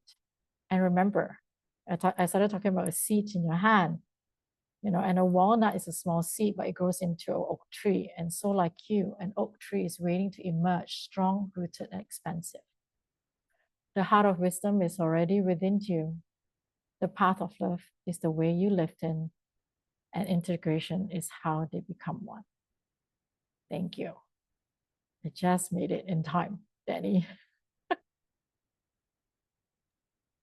So beautiful. Thank you so much. I needed to come out of this as well myself. Oh, I love what you shared. Thank you. I know that half an hour is just a snippet of all the wisdom that you share. And I also want to note that there's the free sacred session that you do, the sacred spiritual teaching is it the last Saturday of the month? Yeah. So we're going to share that as well in the email so people know where to join. So thank you for that as well. So really encourage everyone who was listening in, is watching the recording, go and join Rain in one of her sessions. It's really beautiful. Thank you so much for coming in today. And I wish you a lot of joy and fun. And I know for the participants it will be beautiful to join your retreat. So enjoy Malaysia until we see each other again. Thank you so much for coming today, Rain. Thanks, Danny. And thanks everybody for being here. I look forward to seeing you. Thanks, Danny. Thank you. Bye, everybody. Now we have inside the house Oyi, and I know that he's already here. And I'm gonna put him into the panelist list so he probably can just come in from here. Yes, there he goes. So yeah, we have a new guest who is coming in. I don't know how many hours you've slept, probably just a few, or maybe just a couple, because you were traveling yesterday and on your side it's 5:30 in the morning. So I'm very, very grateful that not only you woke up, but you're here fresh and awake as always. Thank you so much for joining. Oyi and I, we met, it's 1.5 or 2 years ago in Bali. And yeah, we were immediately felt that we want to collaborate and shared a lot of wisdom, shared a lot of practice. And I'm really, really grateful that you're coming in today, or that you, without having so much sleep, still coming and join this. So yeah, I want to just give you the space. I don't even want to say a lot. I want to not take too much of your time, and encourage the participants to, when you have questions, please ask them in the Q&A. I try to answer them, or if Oyi then has finished his talk, we can talk about your questions afterwards. Welcome, Oyi. Thank you for being here. Thank you so much, Danny, for having me on this wonderful platform. Let's love Lalima, baby. Let's go. Let's go. How y'all doing today? Thank y'all so much for having me. I had a little slide-ish. I probably can share the screen from here. Okay. Yes, you can. Emotions and enlightenment. I was listening to the end of what Danny said about 30 minutes is just not long enough. I want to say Happy New Year. I want to say that I am an astrologer, and today is the day that I celebrate the new year. That's right, September 22nd, which is the first day of Libra. So big shouts out to all my Libras, big shouts out to all the Virgos who have just celebrated 30 days of refueling their tanks, because that's what the sun does. It gives light, life, vitality. And when your season comes, it's there to illuminate and refill your life force. So just want to say happy birthday to all my Virgos and all of my Libras. Why do I say it's the new year? Because nothing grows in the winter time. Here in the West and Northern Hemisphere, this is the season, the fall is here, and the energy is descending downward, because as we move towards, as the seasons change, we change also. We change seasonally. So we have on long sleeves when it's a little cooler outside, and we have short sleeves on when it's a little warmer. So knowing what time the weather is, why do we have meteorologists? An astrologer is like your personal meteorologist. I was on the way back from Texas yesterday, and I was coming back to North Carolina, and I said, what is the temperature in Winston-Salem? Because I wanted to know how to dress. So when I got off the plane, would I be dressed appropriately?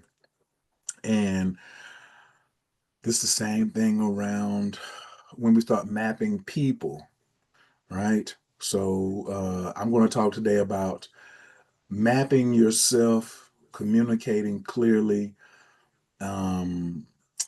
what my teacher taught me about enlightenment, and then I'm going to share some things around human design today and emotions and see if we can get y'all to relax. So I started studying astrology 24 years ago, which was July of this year.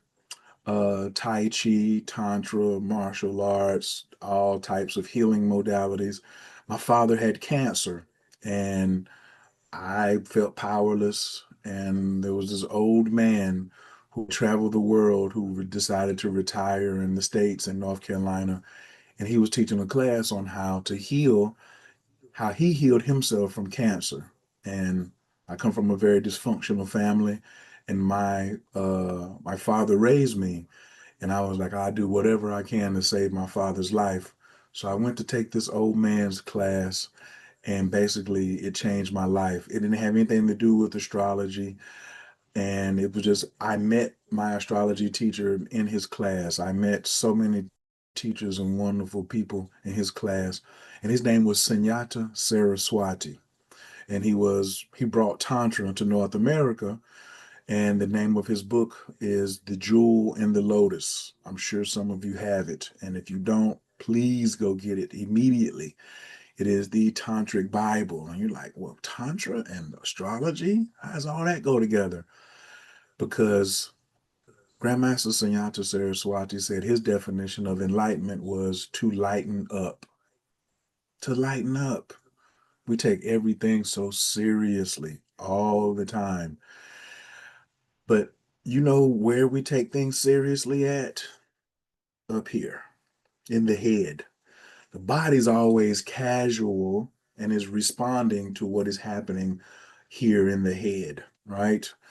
And if I'm carrying worry and anxiety and doubt, that's going to turn into tension, and it's going to turn into adrenaline, and it's going to seep down into my body. Now, once I have this uneasiness in my body, this diseasiness in my body from what was happening here, I'm kind of uptight. Like, everybody just relax your shoulders. A lot of times you can tell a person to like inhale and bring your shoulders up to your ears, exhale out the mouth and drop the shoulders. And you can see the person can be like, wow. But sometimes you can just talk to them for a little while and say, relax your shoulders. And then you can relax your shoulders even more because you didn't know that you were tight. You were uptight about something. Why? And I know some of y'all are like, well, what's that have to do like Tantra and enlightenment and emotions? So 24 years ago, I started studying astrology, but 9 years ago, I started studying human design. And human design is a combination of astrology, the Kabbalah, and the I Ching. And some people could say it's new age or new earth, but I really find that it is highly effective when it comes to emotions. And it gave me some new information about myself. So I want to share the screen real quick and put y'all up on a little game today. Glad that y'all are here. Okay, and I always, please in the chat drop your city and state or country, and what is your zodiac? Or if you know your human design, what is your human design? So I am Oyi Sun, Team Taurus. I'm your favorite astrologer, and I'm a Taurus. I'm a four motor emotional generator. 3-5 is my profile. But today, I'm just going to be talking about this little brown square triangle right here. So I personally like to use my body graph. This has been probably my oldest site that I use for pulling charts. And then the new one that I use is Humdes. I really prefer Humdes, Humdes. So if you would like to pull up a free chart that has all the details and your friends and your partners and relationships who could be causing you stress, causing you to tighten up instead of lighten up, please go to Humdes and just this button changes it from Russian to English. So when you first come here, it's going to be in Russian. And then when you click on the English button, it turns it back for you. And then you just hit create a new chart and you drop a birthday. All right. So I'm just going to pull my chart first as I do a little explaining. All right. So if the color is white, these are called energy centers. All of these are 9 energy centers. And if they're colored in, they are called defined. And if they are not colored in, they are undefined. Okay. And I just can't highlight them on this app, but here I can. So this is an undefined head. This is an undefined ajna. This is an undefined throat. Well, what does that mean? Undefined this, undefined that. The term undefined means it can be influenced. Think of this as being a socket in the wall that's receiving, or a cup that you're going to pour something in. Okay. Here, define G center, define will, define ego, define solar plexus, define sacral, define root, and define spleen. Define spleen is your survival tactics. A defined ego is your actually the will to complete and initiate things. And the solar plexus is the home of the emotions over here. And the gut, the sacral, this is sexual energy, reproductive energy. Now, everybody doesn't have a defined sacral. Everybody doesn't have a undefined throat. But it's very important that you know today, what does it mean if I have an undefined or a defined emotional center? So please write this down. 50% of the population in your chart, this is brown, and 50% in your chart, it is undefined and it is white. Very simple. When you pull this up, you're going to know whether you're an emotional being or not. And this is really important. They're like, well, tell me all about human design and my profile and generator and projector. Don't worry about that at all. Today we're talking about enlightenment, and I only have a few more minutes. So, are you an emotional being or not? I am an emotional being, and I'm going to talk to people today who are emotionally defined and who are not, and how to deal with the other. Because just the information I'm going to give you today is going to like save some relationships, or at least it's going to help you lighten up in the relationship. When I come into a room, I'm influencing the room with my emotions. So I'm not the socket, I'm the plug.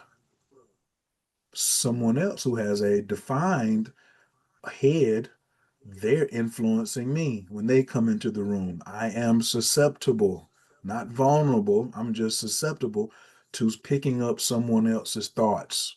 70% of the population of the human of planet Earth has a undefined head. We get lots of information from source, the creator, archangels. We're very telepathic, but also we get a lot of BS thoughts coming through us. And that's when we are vulnerable to the BS, is what I say. I'm not, Danny, I don't know if she wants me to, I'm not going to use profanity, but we know what BS is. If you have an open head, you're probably processing a lot of BS thoughts throughout the day.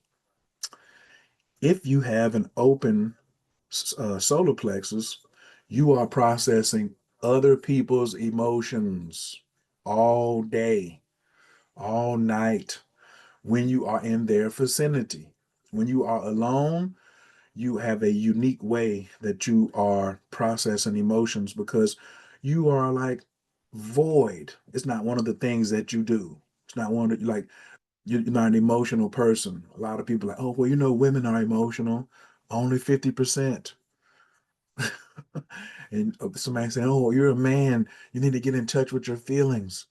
Only 50% of men have those feelings to get in touch with, to influence others. Otherwise, they're being influenced by someone else. Man, in the chat on a scale of 1 to 10, please, just this little part that I'm teaching you on now, give me a number of how relatable this is, or are you keeping up?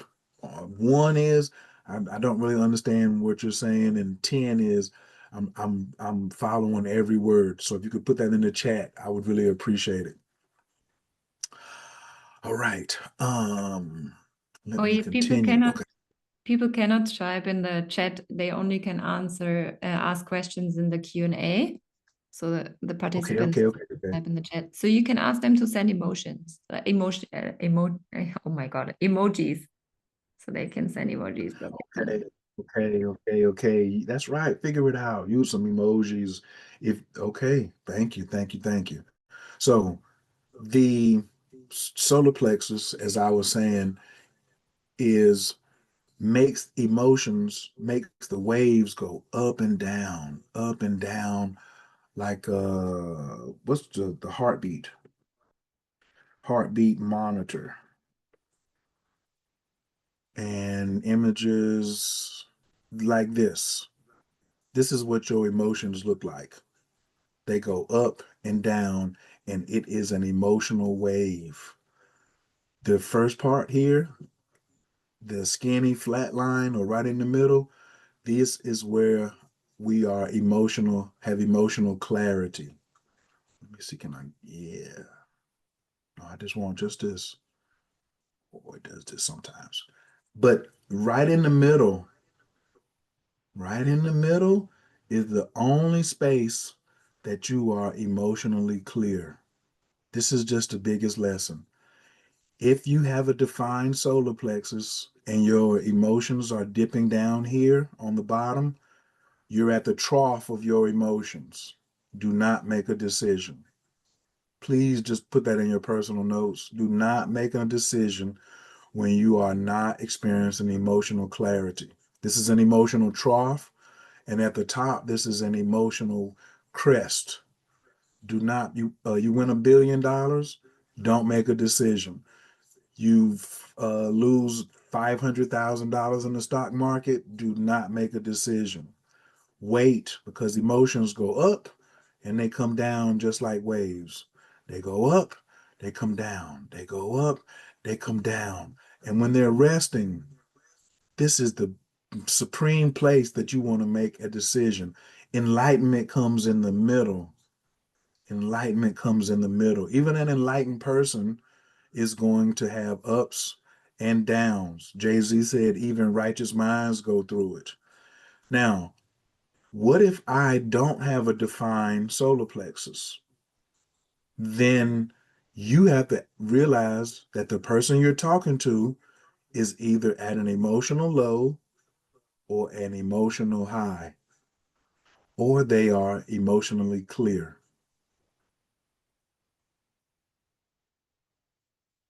I'm going to find another chart. Just going to see. Sure.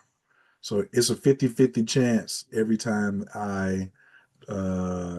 okay, here we go. This person has an undefined solar plexus. When they they're having a conversation with someone, they should ask the other person, are you an emotional being? Just pull up their chart in HumDes and see if this is white or if it's orange or if it's brown. If it is brown or it's colored in, that person is an emotional being. You as a excuse me, you as an undefined emotional being, you're not an emotional being, should ask, are you emotional? And then you have the right to ask them, are they at an emotional high or are they at an emotional low? Me, I have to ask myself, where am I today? Am I at an emotional high or am I at an emotional low or am I right in the middle? Today, I am very emotionally clear in this moment. And this is the time when I can make the proper decision. I'm ready for Q&A, but I just want to just put this out there. You don't have to know all of human design to know if you're an emotional being or not. But when people come to me for consultation or reading or advice, that is probably the first thing I look for, because how would someone overreact because they're an emotional being? But a person who's like, you look at them and say, oh man, you're void of feelings. You should get in touch with yourself. Why aren't you being so reactionary? It's because they're 99% chance that they have an undefined solar plexus. So when I say enlightenment means to lighten up, moving into this new year, into this new era, into this new earth, your ancestors did not know about emotions. And a lot of people talking about emotional intelligence have forgot to tell you that there's a 50% chance that you're not even an emotional being. So there's lots of talk about emotional intelligence, and I love it, your emotional IQ, but you must first know who you are first. Are you an emotional being or are you not an emotional being? And to not be an emotional being is fine. You're just riding someone else's wave when you're interacting with someone. And that's a way that you can lighten up, to be like, wait, these aren't my feelings. Let me check the vicinity. Let me check the vicinity and say, who in this room is being emotional? And also through television, when the media is giving you things and you're just feeling like it's really all marketing. That's really the most enlightening thing I could say. They control your emotions. There's a war for your emotions. People say it's a war for your mind, but what enters the mind influences the emotions. So today, I hope I did a good job of just standing in very emotionally clear right now and expressing, just relax. Yes, just relax.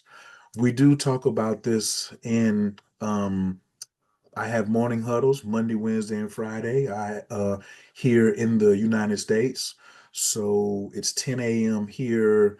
6 hours later would be 4 p.m. Throughout Europe.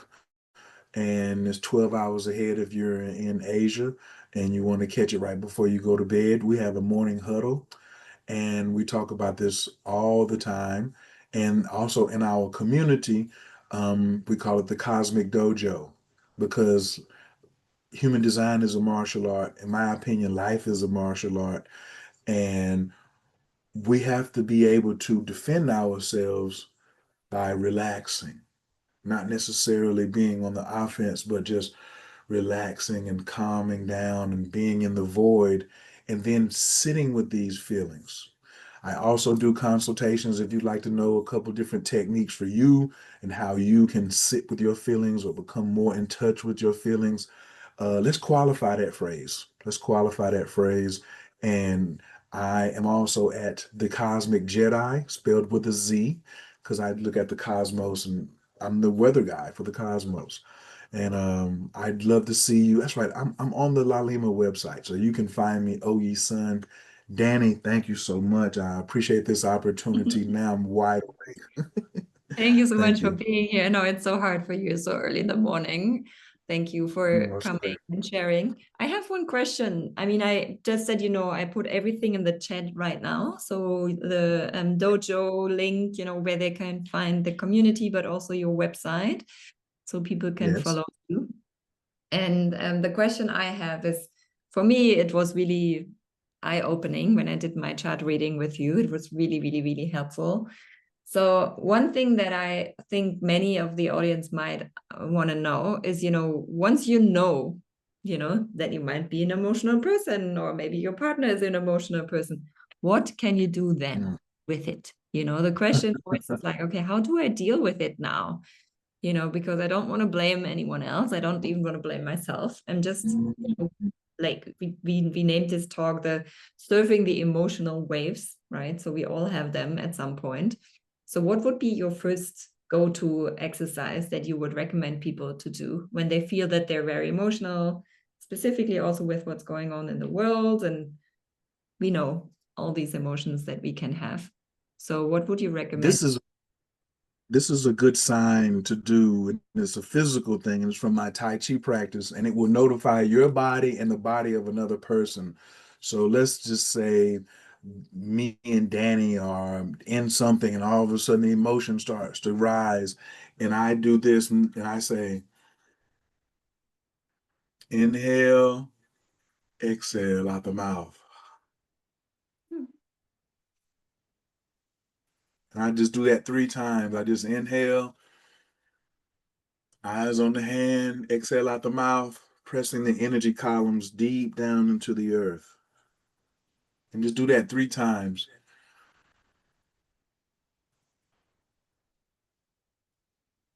And then awareness. Sense how you feel. Ask yourself.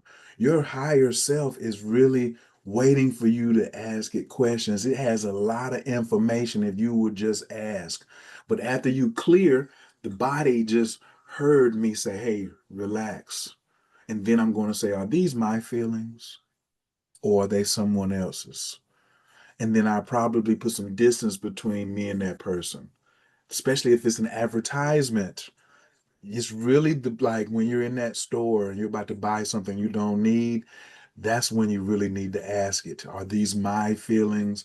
Are the feelings high or the feelings low? You really want to identify, am I super, super, super happy where I might miss something, or I'm in some kind of funk? Or is the person I'm talking to, Danny, are you in a funk? Danny, are you really emotionally high? Or Danny, do you seem to be at an even keel? Those are the 3 questions that I'm asking. Are these my feelings or are they someone else's? And is it high or is it low? And then I'm going to wait. Boy, I know that was hard. I got to wait till the last 2 minutes of my presentation to say, what do we do then? You wait for it to turn, because the emotional wave is always going to turn. It's never going to stay high. It's never going to stay sad. It's very seasonal. And in a day, a person like me, I could go through like 24 of these. And I just have to wait until it gets here. And then I make a decision. Or I go take a nap. You can take a nap too. Thank you, Danny. You should definitely have another nap. No, I think that's a very important note you just made, really, for everyone who's listening or also watching the recording, with everything that's going on in the world. And I think that's what also was the key, thought that we had together. Like, what do you want to bring from all the different wisdom and all the different things you could share, is to help people understand that emotions are temporary, and understand that, yes, there's a specific, from human design or other models, a specific reason why you might be more emotional in specific situations. You carry a lot in your subconscious as well, so you might be triggered because something else has happened in your life, or you're just feeling in general not very at ease right now. Your nervous system might be a little bit shaken. But then what you just brought, that's, I feel, a very, very important and understandable, simple practice is like, okay, first make a pause, breathe, and then ask yourself, okay, is it my emotion? Is it someone else's? Is it maybe the collective's?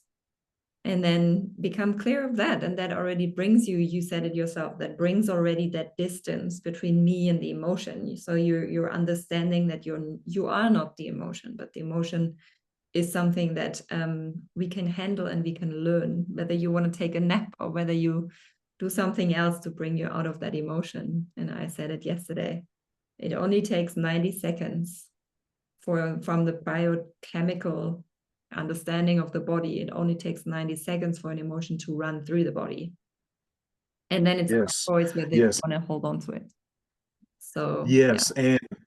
And also I've just put it in the chat, the 3 Ps. I just forgot it. So I just got back from a week-long integration master coach training.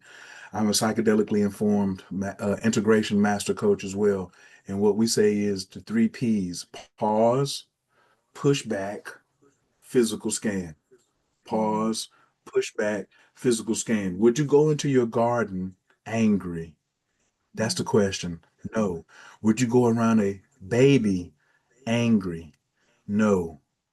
Wait. And this is also super information for parents, because I want those who have children to start recognizing, is your child an emotional being or not? And are you influencing them, or are they influencing you? Because you're seeing this person 24 hours a day. So this is really a class for parents, like your relationship with yourself, but relationship with children as well, because this is the earth that we're leaving them, and the generation before us left us a really chaotic earth, and we want to be more mindful, more aware, more relaxed, and really more enlightened than the generation that preceded us that left us this chaotic mess. So thank you so much, Danny. I appreciate you and love you. Thank you, Oyi. Thank you for being here today. And thank you for your gift. I also posted that in the chat. And for everyone who's listening, we will also send it in an email. And if you want to... Please meditate. Please. Yes, please meditate. That's a beautiful guided meditation that Oyi sent. So you can practice on your own pace and whenever you need it, like every day. Thank you so much for being here, Oyi. And I hope you're going to have a good sleep afterwards now. Longer than these hours, and relax, and we're gonna check in soon. Thank you so much, my dear. Thank you so much. Peace, everyone. And now I'm very, very grateful also to have Leila with me, our last panelist today. We have one more talk, and I'm very grateful, Leila, that you could make it, because you were busy the whole weekend and you've just come back from a big journey.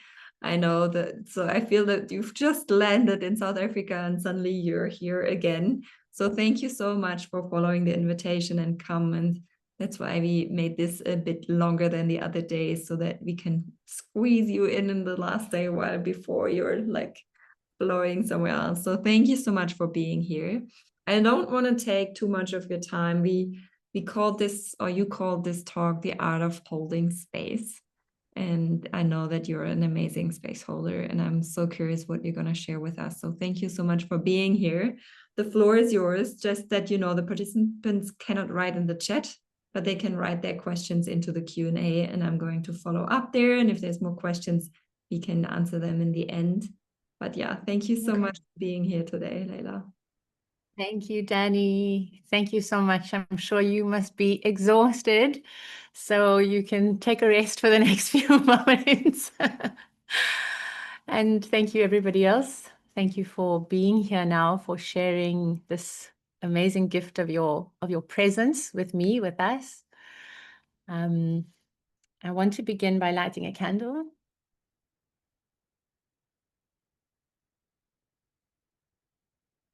And perhaps inviting, just for this moment of time, inviting us to breathe together. A very simple 3 breaths in the nose, out the mouth.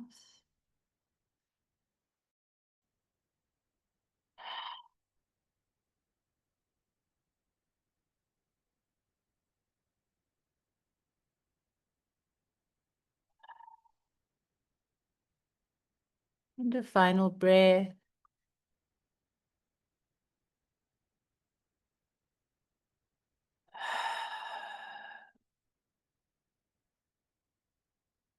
And then I invite you just to take awareness to your heart for a moment.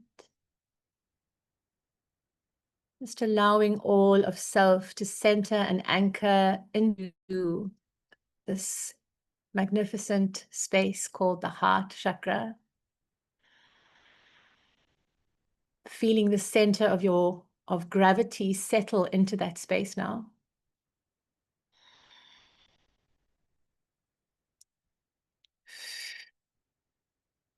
And slowly you can come back into the space. So I am Leila, Dr. Leila Sadien. I'm a practicing integrative medical doctor and a certified behavior change therapist. I am professionally trained to be a safe therapeutic space holder. Bloodlines of mystics and shamanic healers. And I am an initiate shamanic medicine woman and mentor for others on this path. I have lived and worked in multidimensional spaces my entire life, which has called for a unique consideration of safe space holding within a multidimensional realm. Forgive me, I'm not used to having notes in front of me as I speak, so I'm navigating being with you and having notes at the same time. At its core, my work is to guide clients toward a fuller expression of their embodied divinity. And the nature of my containers requires a lived respect for the following truth. In medicine spaces, no meaningful soul transformation can be integrated in the absence of safety. So before I share more, let's reflect on how this space was opened. I lit a candle, and we all know it takes a lot more than a lit candle to open a sacred space. But lighting the candle is a visible ritual act within a series of steps taken to curate an energetic space. The lit candle is really the showing that the container is open. And then for a moment, we breathed together. And even if you didn't, which is your sovereign right, I breathed so that you could feel me regulating myself before I hold you.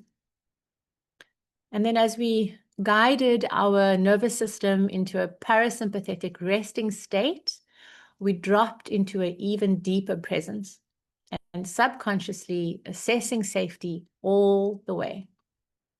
And finally, we anchored into our hearts so that we can relate and listen and share from this place, inviting us to engage from a place of acceptance, of non-judgment, and compassion. And hopefully I did it all in a way that was not threatening and is authentic to my practice, deepening for you a sense of trust and receptivity. So what is safety? Of course, it can be understood and assessed on many levels: physical, emotional, psychological, spiritual, etc.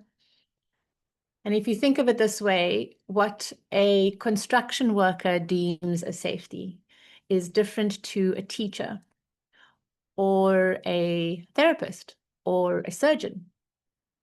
So for the purposes of this talk, I refer to safety as an etheric quality of a space that naturally instills a deep held sense, allowing the whole being to drop its defenses sufficiently enough for true healing to occur with minimal risk of destabilization or fragmentation of the soul. It's a big one. Every kind of safety requires a different mastery in different domains. And in the 3D world, we have so little tolerance for unsafe spaces. But somehow in the healing world, the collective seems to be uninitiated. And this means, of course, that we as space holders get away with far more than we should. So to fully understand holistic safety, let's consider the polyvagal theory. In the polyvagal theory, the framework is for understanding how subconscious responds to safety in a space. Essentially, the nervous system is constantly scanning for signals and cues from the environment, for overall harmony of the space, for tone and pitch of the voice of the space holder, whether there is eye contact, their facial expression, body posture, their breath pattern, and so on. When it detects absence of safety or even an actual threat, the sympathetic pathways and the vagal nerve are activated into a stress state. This looks like fight or flight or freeze. We all know that, right? And is a completely subconscious pattern. When it detects safety, the parasympathetic nervous system and the vagal nerve activates, and there is a sense of calm, responsiveness, openness, and intimacy or connection. In other words, if the subconscious doesn't feel safe, the walls shut down, the very place that as soul facilitators we are hoping to meet.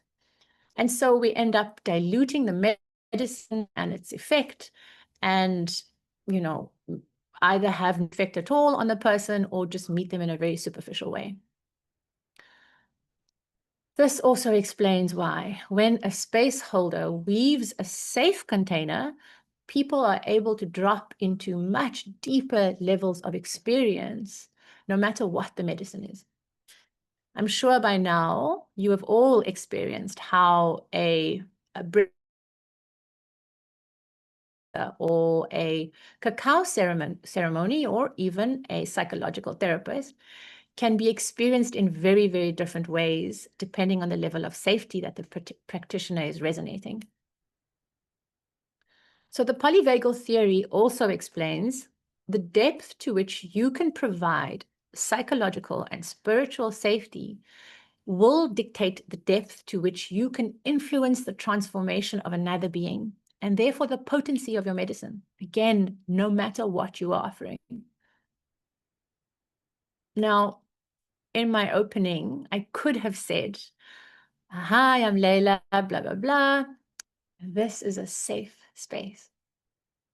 How often have we heard a facilitator say that before? Maybe you've said it before. I get it. It's an invitation for people to open up, right? But let's consider this. Do you think that true safety is something that needs to be declared into existence?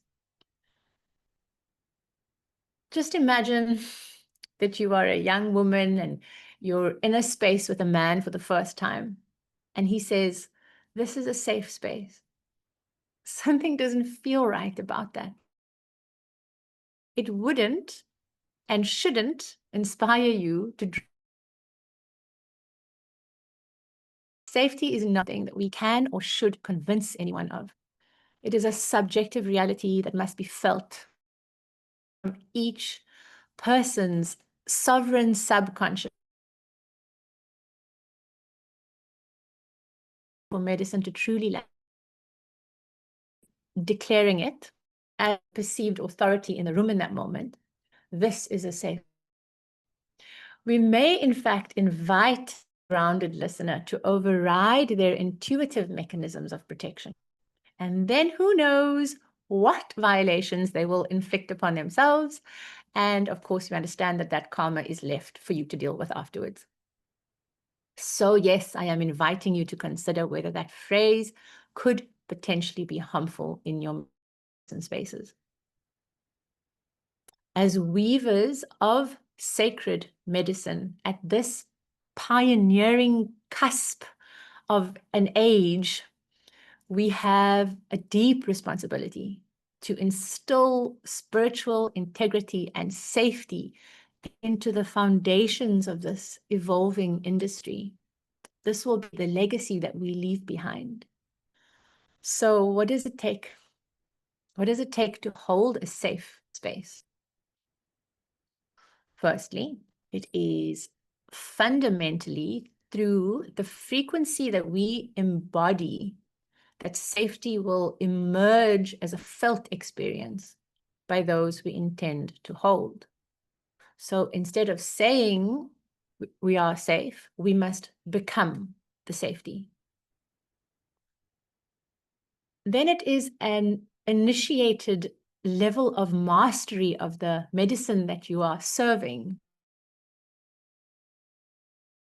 Whether this is a medicine like a cacao or whatever it is, or whether we're simply holding women's circles or therapeutic spaces, have we sufficiently initiated into the medicine before we serve it? And then, of course, there are some practical facilitation skills that are taught and must be learned. Simple practical safety, like signed agreements, and intentional pre-ceremony communicated to the client. Prepared for crisis management? Do we have basic first aid care? And do we have a plan if an emergency should emerge? All of these invisible experiences create a much safer container in the field. And then there are therapeutic counseling skills like reflective listening, boundary setting, nonviolent communication, etc., etc. There are group facilitation skills like conflict resolution, inclusivity, learning to access the cohesivity of a room. And then, of course, there are nervous system management skills that should be learned by every practitioner. Some of them include things like neuro-linguistic, somatic grounding tools, co-regulation practices, and of course, things like a breathwork tool. These are and they all minimize risk and amplify the sense of safety in your weave. And then beyond these tools lies a state of being that can only be excavated through the initiate's journey of self-knowing and self-mastery. This is a state of being where you become the safe space, where you radiate integrity and mastery of self, that simply by your presence, people feel safe enough to be with their energy. As a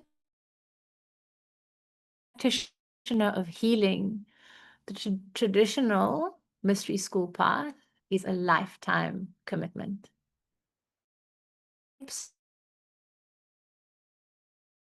To eventually become a practitioner. One begins as a seeker, and then there's a journey going into becoming an adept and an apprentice, and maybe even a novice practitioner. And this is a strategy, right, that ensures that space holders are embodied. But we are in this beautiful time of a rapid awakening. And so you can do an online weekend course and be a breathwork practitioner.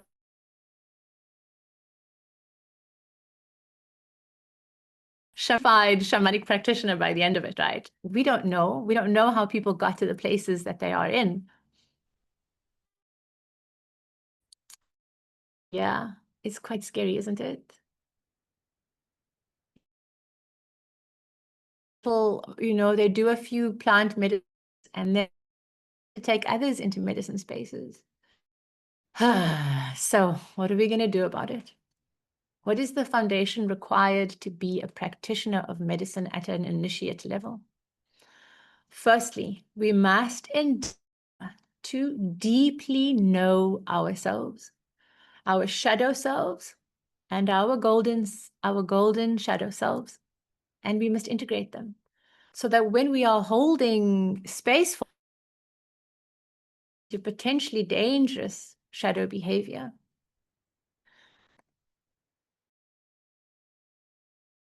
sense of self-love and in a non-judgmental, unconditionally loving, intimate connection.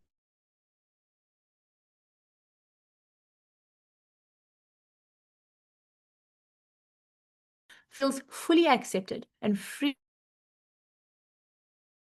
We want to radiate the kind of space where both soul and shadow feel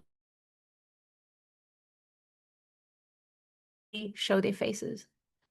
And then can we be disciplined in a continuous self-care practice so we can cultivate the kind of nervous system that can co-regulate all of the bodies in its medicine field.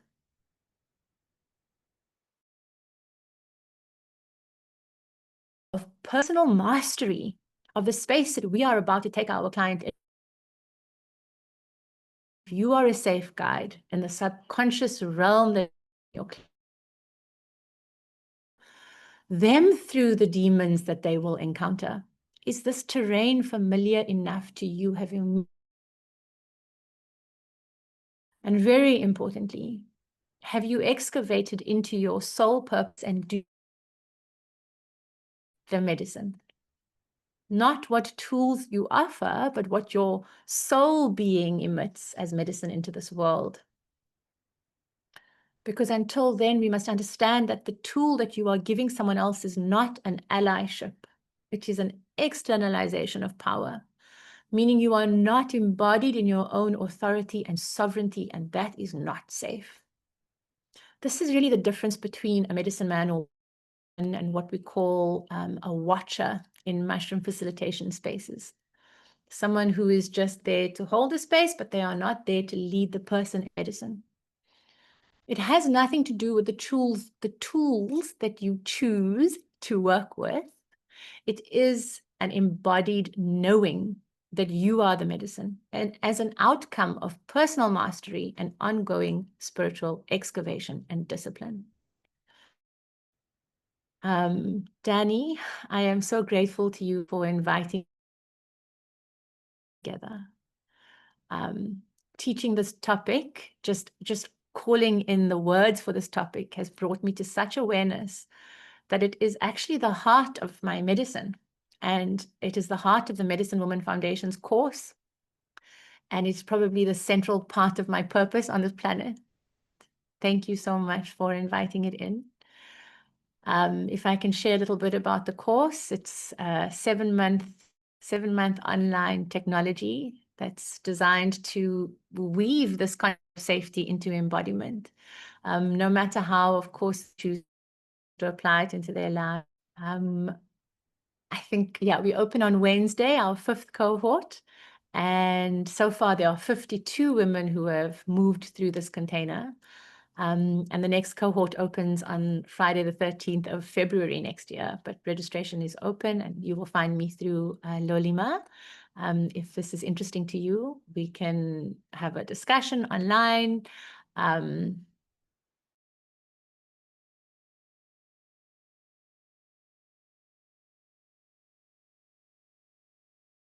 Of integrity invites something to awaken within you. Know that you are called to the path of the initiate, and there are so many spaces that can hold you through that journey. Thank you so deeply for your presence today. Thank you so much, Leila. I've just put the link to the course on your website in the chat so people can find it there directly, because that's easier in this case. You're also to be found on Lalima, yes, and I'm very grateful that you have been a support on Lalima for such a long time. And I can really recommend Leila's work. I know many people who have been training with or being in the space with Leila already, so all glorious beings. It's really recommendable. And yeah, I don't see any questions right now in the Q&A. If there's anyone having a question, you still have a few minutes to drop it here. Maybe what I love to ask you, I think I did ask it already in the interview, but I think it's a beautiful question for the audience to hear, you know, when you are feeling that call, obviously you're not through one training are becoming this medicine woman and suddenly you have everything, you know, it's more like a personal transformation, obviously. But what is it, what you feel that women gain from the course the most? Like we were speaking about the connection, you know, the group of women supporting each other. When it's a personal journey, what would you say? What is the first thing that people really, or that you, the women who come to you really acknowledge in this course? So what it feels like to me is that there is this incredible excavation of that person's authenticity as a medicine person. And again, you know, you are so right. You don't walk out of a 7-month course even and call yourself a medicine woman, but you can certainly say that you are an initiate on the path. And what it lays down is this foundational depth of knowing self, you know, where you are so aware of the shadow pieces, but also the magic of who you are and what you are capable of outside of wherever you choose to ally with, you know. So I keep saying that the direction that things have taken in the last few probably decades is that someone chooses to work with a certain tool, like cacao, for example, right? And then they do the work to learn about cacao, and maybe they go and initiate with cacao. That's amazing and that's necessary. But that's not it, right? That's not all of it. What we really should be doing is coming to the place of what is me, my soul being as medicine? What do I resonate into this world so that when people are in my field, they feel that? And then I'm going to have cacao be an ally with me as I navigate the world, as I bring that into my purpose. And then the tools can be varied and exciting, you know. But that's the course. That is what the course is about. It's a Medicine Woman Foundations course so that you build the foundations of what it means to be inside of your being. So beautiful. Yeah. And I think it really sums up also what we were speaking about today, you know, the embodiment and integration of all the wisdom, and everyone share that we carry this wisdom inside of ourselves, but it's layered and it's occupied, and there's so many things that we are conditioned by, and we rarely give ourselves the space, and we rarely give ourselves the time and have a container where we are allowed to, you know, dig deeper and figure out and come out as the true essence that we are. So I feel that's also a lot of what you are sharing and what you're holding space for. So thank you so much for that. And yeah, there's no more questions. So if you do not have anything else to share, then I would say we can sum it up today. Thank you so much for being here. And I'm sure that you will be in one of them. Such a pleasure. Yeah, and I'm sure you will come again at some point of masterclass or something that we're setting up now also in the Laulima online community. And yeah, I'm very grateful that we really had so many rich talks today. I feel that my mind is really blowing up now. We have a lot of the beautiful gifts, and I think I want to share yours right now in the chat so people can still grab it, but we will also definitely send it in an email in the next week so people can follow up there.